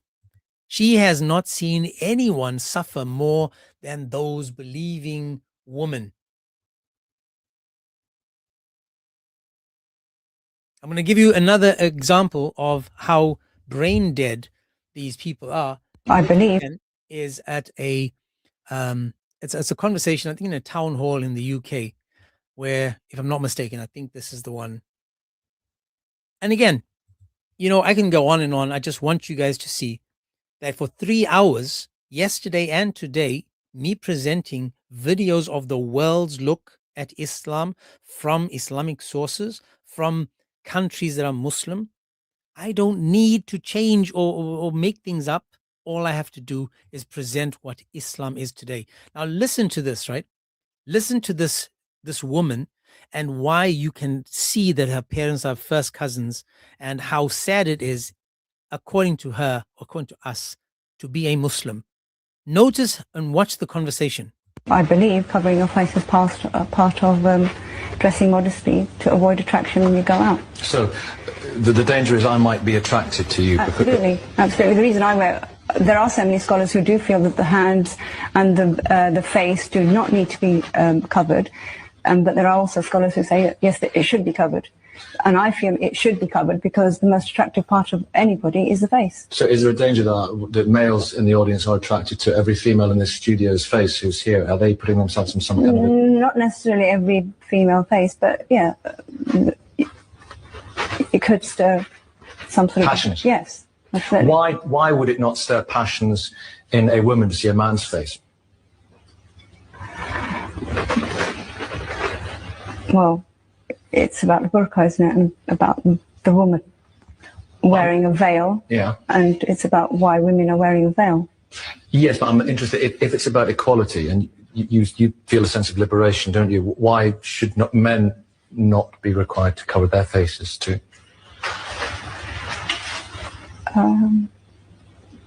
It's a good point, but I wouldn't question that. If this is how I understand what the scholars have said, then I would do it. And it's God's will. It's God's will. And if you out of your free will choose to be a Muslim, then that's part and parcel of it. And you're closer to the Prophet. Did you see how you have to take the good brain cells, use it as toilet paper, and and then put them back in the head while they're all full of shit? So they're shitty brain cells now. Sorry for my language, but this is so frustrating. But look at this woman ask the simple question. Now, she said, well, not all of these women are going to be, lusted after by men because, she looked around. She's like, well, not all of them. But she assumes that she is a a looker, that she's going to be one of these that's going to turn heads. So he asked her a simple question: what about the men? Should the men cover? Did you see that her brain shut down? Her brain literally went into silent modus. I mean, it was like, you know, the sound when you have, man, you just can't make this up. Let's watch this again, right? We're going to see now, we're going to watch it again, but pay attention to her body language. For anyone that studies body language or knows body language, that's right, the loading, right? The 5%. Remember, at the moment, she is a 5%er. Her brain was working at 5%. And watch again. Watch her body language. I believe covering your face is part of dressing modestly to avoid attraction when you go out. So the danger is I might be attracted to you. Absolutely, absolutely. The reason I wear, there are so many. Let's just stop there. Absolutely, absolutely. The danger is I might be attracted to you. Absolutely, absolutely. Thinking that she's a looker. She forgot her parents are first cousins. Scholars who do feel that the hands and the face do not need to be covered, but there are also scholars who say that, yes, that it should be covered. And I feel it should be covered because the most attractive part of anybody is the face. So is there a danger that males in the audience are attracted to every female in this studio's face who's here? Are they putting themselves in some kind of... Not necessarily every... Not necessarily. There's some uglies, there's some fuglies, and there's some, you know, Dudleys in the audience, man. Not all of them are good looking like me, man. You got some fuglies in the house tonight. So not all of them are gonna be, you know, tempting the man. No ho. But me, my parents, man, they gave me the 2 brain cells and the looks. Come on, man. Female face, but yeah, it could stir some sort of passions. Yes. Why would it not stir passions in a woman to see a man's face? That said it all. The brain shut down. The brain stopped braining. The brain shut down. Malfunction.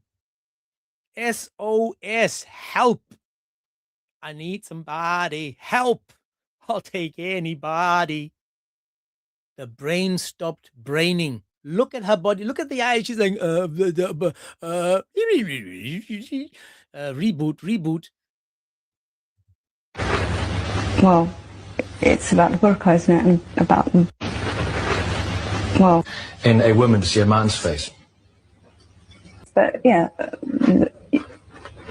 it could stir some sort of... Passions. Yes. Why would it not stir passions in a woman to see a man's face? Well, it's about the burqa, isn't it? And about the woman. Like, hang on. Whoa, you changed the question. I'm not programmed. I got my Dawah script, and the Dawah script does not include what you just asked me. What is wrong with you, man? You making, man, man, what do you do? Don't do that. Wearing a veil. Yeah. And it's about why women are wearing a veil. Yes, but I'm interested, if it's about equality, and you feel a sense of liberation, don't you? Why should men not be required to cover their faces too?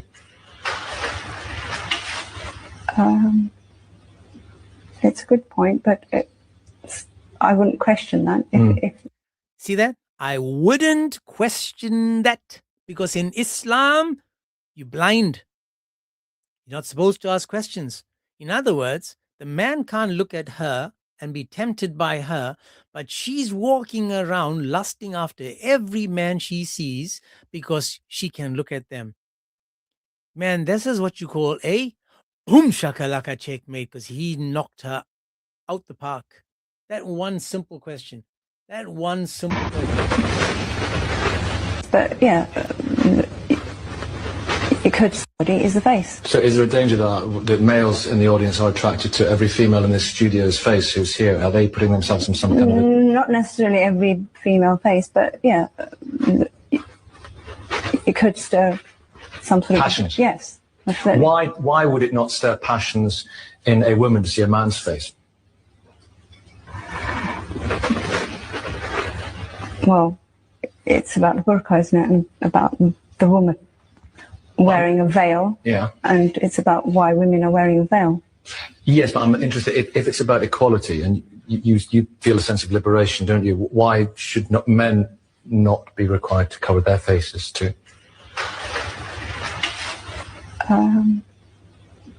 It's a good point, but I wouldn't question that. If this is how I understand what the scholars have said, then I would do it. And it's God's will. It's God's will. And if you out of your free It's God's will. It's God's will, you donut.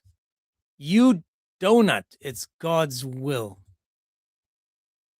Cover them like ninjas. Send them out into the crowds because their brains are not braining. It's what God's will. It's God's will. Now, I'm done. I'm done. I'm going to show you guys. Now we can have one funny first before we go to the Psalms.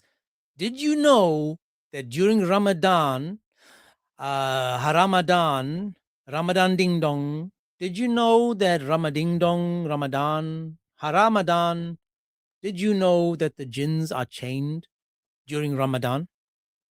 Oh, you didn't know that now, did you? We're going to show you this, and then we're going to go to the Psalms. And then tomorrow, as I said, tomorrow, guys, if you're not following me on YouTube, follow me on YouTube because my accounts are being dropped like crumbs off the table, off a kid's mouth when he eats a biscuit. It's just falling everywhere. My accounts keep falling. I lost 2 in 2 days. This one I'm surprised because I've been really at it today. And now follow me on the YouTube, the Agents 007. Its link is in my bio. It's easier for me to show you the stuff on the YouTube. And tomorrow we're doing the let me put on the YouTube again the picture of the Sunni Tunes. For those that don't know, it's like the Looney Tunes. Remember the Looney Tunes? We made it the Sunni Tunes. And we're going to show you, for example, an example of what's going to be played tomorrow. This is just an example showing you guys the ridiculousness of Islam. So tomorrow, instead of just talking about all the sick, depraved, filthy, evil things that Islam has, we're going to have some fun with Islam. So check this out. Video is now going to teach us, for example, what Islam has to offer. For those that don't know and didn't know, check this out. Let me move that. There we go. Try not to laugh too loud. Because as it said, the jinns are chained in Ramadan ding dong. In Haramadan. The jinn are chained in Ramadan.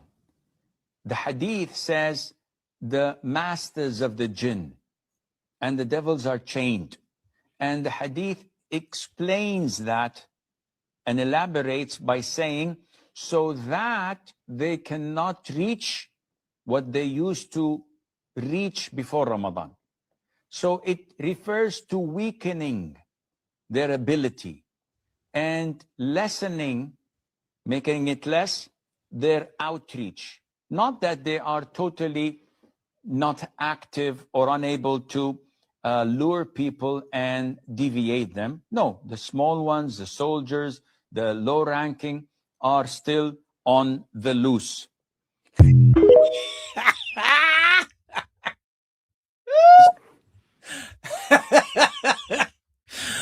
Oh my Lord. Do you guys see the fun we're going to have tomorrow? The jinns are chained during Ramadan ding dong. During Haramadan. I'll play it one more time. But this is just a little taster talking about Ramadan. One more time. Where's the jinns, dude? Are chained in Ramadan. What is say again, the jinns are where? The jinn are chained in Ramadan. Seriously. The hadith says the masters of the jinn. I remember the masters of the universe. He-Man. And the devils are chained. And the hadith... Why during Ramadan are the devils chained? Why? Why? Who chained them? Is that Muhammad again? Did he choke up Muhammad, find Iblis and choke him? Man, sorry, brother. One more time. Where the jinns at? The jinn are chained in Ramadan. The hadith says the masters of the jinn and the devils are chained. And the hadith explains that and elaborates by saying, so that they cannot reach what they used to reach before Ramadan. So, they're on a short chain? So it refers to weakening their ability and lessening, making it less, their outreach. Not that they are totally not active or unable to lure people and deviate them. No, the small ones, the soldiers, the low ranking are still on the loose. Well, there you have it. There you have it. So tomorrow, as I said, tomorrow we're going to be going through some crazy stuff, given to us by Islam, and for it's hard for me to put words on how important it is for us to see what Islam actually gave us. It's hard for me to remind you guys how you guys are lost and how you guys don't know truth, because Allah came with the truth in this form of hadiths, and how Allah made it all make sense.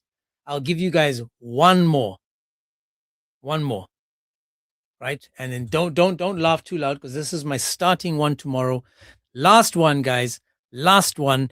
And enjoy this, guys. If you're not following, it is the Agents 007 on YouTube. Follow. Don't laugh at this one.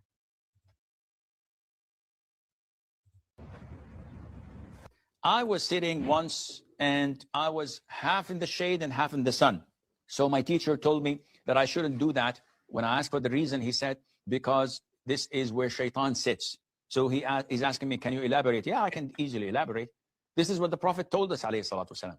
There are so many things, Yahya, that we believe without understanding, because this is part of our religion. Allah described us in the beginning of Surah Al-Baqarah that we believe in the unseen. Therefore, when we wake up, we sniff water up our nostrils 3 times and blow it out. Why? The Prophet tells us because Satan or the devil sleeps over our nostrils. Did you see that? No, but you believe it and do it. Those who oversleep and not pray Fajr on time, Satan urinates in their ears. Whoopsie. Have you felt the urine? So no, I haven't seen Satan to feel his urine. Likewise, when you wear one pair of shoes and walk barefooted with the other foot, this is the way that shaitan walks.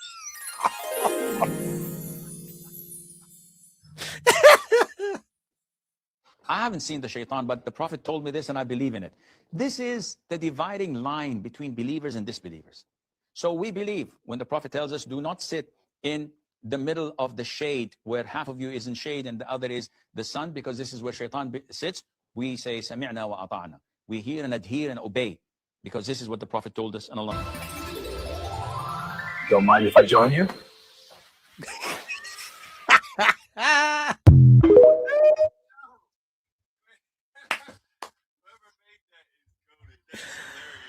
Oh my goodness, man.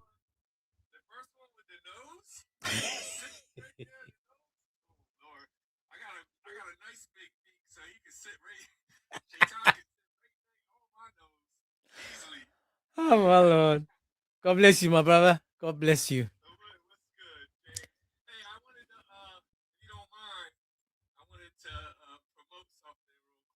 Absolutely, my man. Premiering at 11 o'clock on One Way Apologetics. It's me in Times Square debating Muslims. A lot of you guys probably seen me and the Warners stare off. Well, it's the aftermath of that. And I may or may not see Warner again because, as you can see, you'll see in the video, there's a lot going on. So please check it out. It's me debating a bunch of Muslims on the One Way Apologetics on YouTube. Go like and share. It premieres in 15 minutes. Yes, guys, that's King Drake. That's King Drake. One Way Apologetics, that's Chris Claus. So please go and watch that. So there's 168 people on YouTube. Guys, you guys on YouTube, you guys know who One Way Apologetics is. So go and watch the video. It's going to premiere soon. For those on TikTok, although this is my third account, there's still 40 people on here.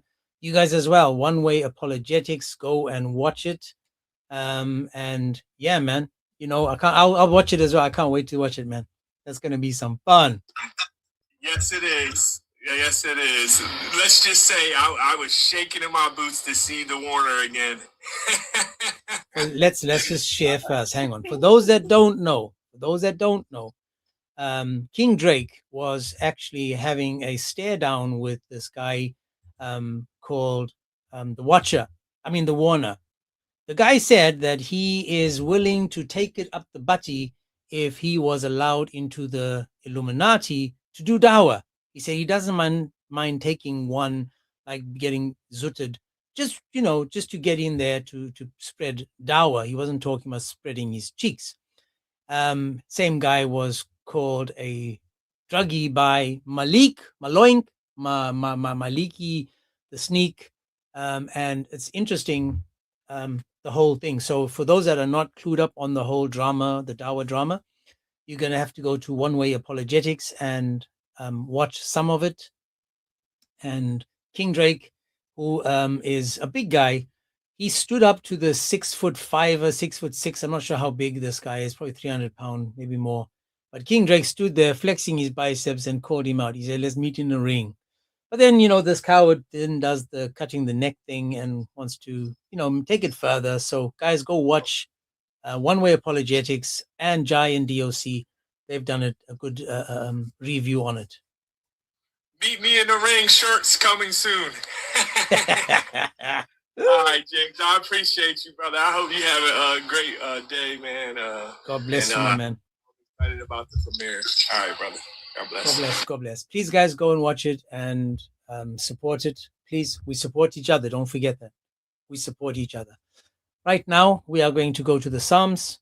We're going to the Psalms. I'm already 47 minutes overdue, meaning I'm in trouble. I'm in trouble. But it's okay. Today we are on Psalm. Let's see what number we're on. 78. Psalm 78. Give ear, O my people, to my teachings. Incline your ears to the words of my mouth. I will open my mouth in a parable. I will utter dark sayings from of old. Things that we have heard and known, that our fathers have told us. We will not hide from their children, but tell to the coming generation the glorious deeds of the Lord and his might, and the wonders that he has done. He has established a testimony in Jacob and appointed in a law in Israel, which he commanded our fathers to teach to their children, that the next generation might know them, the children yet unborn, and arise and tell them to their children, so that they should set their hope in God and not forget their works of God, but keep his commandments, that they should not be like their fathers, a stubborn and rebellious generation, a generation whose heart was not steadfast, whose spirit was not faithful to God. The Ephraimites, armed with the bow, turned back to the days of battle. They did not keep God's covenant, but refused to walk according to his law. They forgot his works and the wonders that he had shown them. In the sight of their fathers, he performed wonders in the land of Egypt and the fields of Zon. He divided the sea and let them pass through it, and made the waters stand up like a heap. In the daytime, he led them with a cloud, and at night with a fiery fire, with a fiery light. He split rocks in the wilderness. He gave them drink abundantly, as from the deep. He made streams come out of the rock and caused water to flow like rivers. Yet they sinned still more against him, rebelled against the Most High in the desert. They tested God in their heart. By demanding the food they craved, they spoke against God, saying, "Can God spread a table in the wilderness? He struck the rocks so that water gushed out and streams overflowed. Can he also give bread or provide meat for his people?" Therefore, when the Lord heard, he was full of wrath. A fire was kindled against Jacob. His anger rose against Israel because they did not believe in God and did not trust his saving power. Yet he commanded the skies above and opened the doors of heaven, and he rained down on them manna to eat and gave them the grain of heavens. Man ate of the bread of the angels. He sent them food in abundance. He caused the east wind to blow in the heavens, and by his power he led out the south wind. He rained meat on them like dust, winged birds like the sand of the seas. He let them fall in the midst of their camp, all around their dwellings, and they ate till they were filled, and he gave them what they craved. But before they had satisfied their cravings, while the food was still in their mouths, the anger of God rose against them, and he unalived the strongest of them, and laid low the young men of Israel. In spite of this, they still sinned. Despite his wonders, they did not believe. So he made their days vanish like a breath, and their years in terror. When he unalived them, they sought him. They repented and sought God earnestly. They remembered that God was their rock, the Most High God, their Redeemer. But they flattened him with their mouths. They lied to him with their tongues. Their heart was not steadfast towards him. They were not faithful. They were not faithful to his covenant. Yet he, being compassionate, atoned for their iniquity and did not destroy them. He restrained his anger often and did not stir up all his wrath. He remembered that they were but flesh, a wind that passes and comes not again. How often they rebelled against him in the wilderness and grieved him in the desert. They tested God again and again and provoked the Holy One of Israel. They did not remember his power or the day when he redeemed them from their foe. When he performed his signs in Egypt and his marvels in the fields of Zoan, he turned their rivers to blood, so they could not drink of the streams. He set among them swarms of flies which devoured them, frogs which destroyed them. He gave their crops to the destroying locusts, and the fruit of their labor to the locust. He destroyed the vines with hail, and their sycamores with frost. He gave over the cattle to the hail and the flocks to the thunderbolts. He let loose on them his burning anger, wrath, indignation, and distress, a company of destroying angels. He made a path for his anger. He did not spare them from death, but gave their lives over to the plague. He struck down every firstborn in Egypt. The fruits of their strength in the tents of Ham. He let out his people like sheep and guided them in the wilderness like a flock. He led them in safety, so they were not afraid. But the sea overwhelmed their enemy, and he brought them to his holy land, to the mountain which his right hand had won. He drove out nations before them. He appointed them for possession and settled the tribes of Israel in their tents.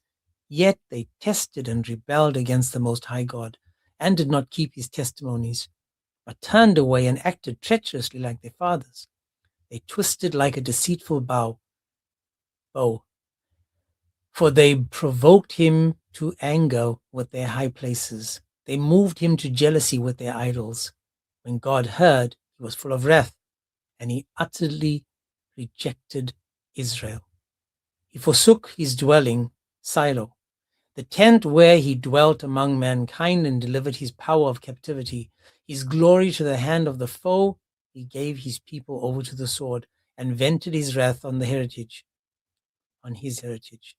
Fire devoured their young men, and their young women had no marriage song. Their priests fell by the sword, and their widows made no lamentation. Then the Lord awoke as from a sleep, strong like a man shouting because of wine, and he put his adversaries to rout. He put them to everlasting shame. He rejected the tent of Joseph. He did not choose the tribe of Ephraim, and he chose the tribe of Judah, Mount Zion, which he loves. He built his sanctuary like the high heavens, like the earth, which he has founded forever. He chose David his servant and took him from the sheepfolds. From following the nursing ewes, he brought him to the shepherd, Jacob his people, Israel his inheritance. With upright heart he shepherded them and guided them with his skillful hand. Amen. Amen, amen, amen.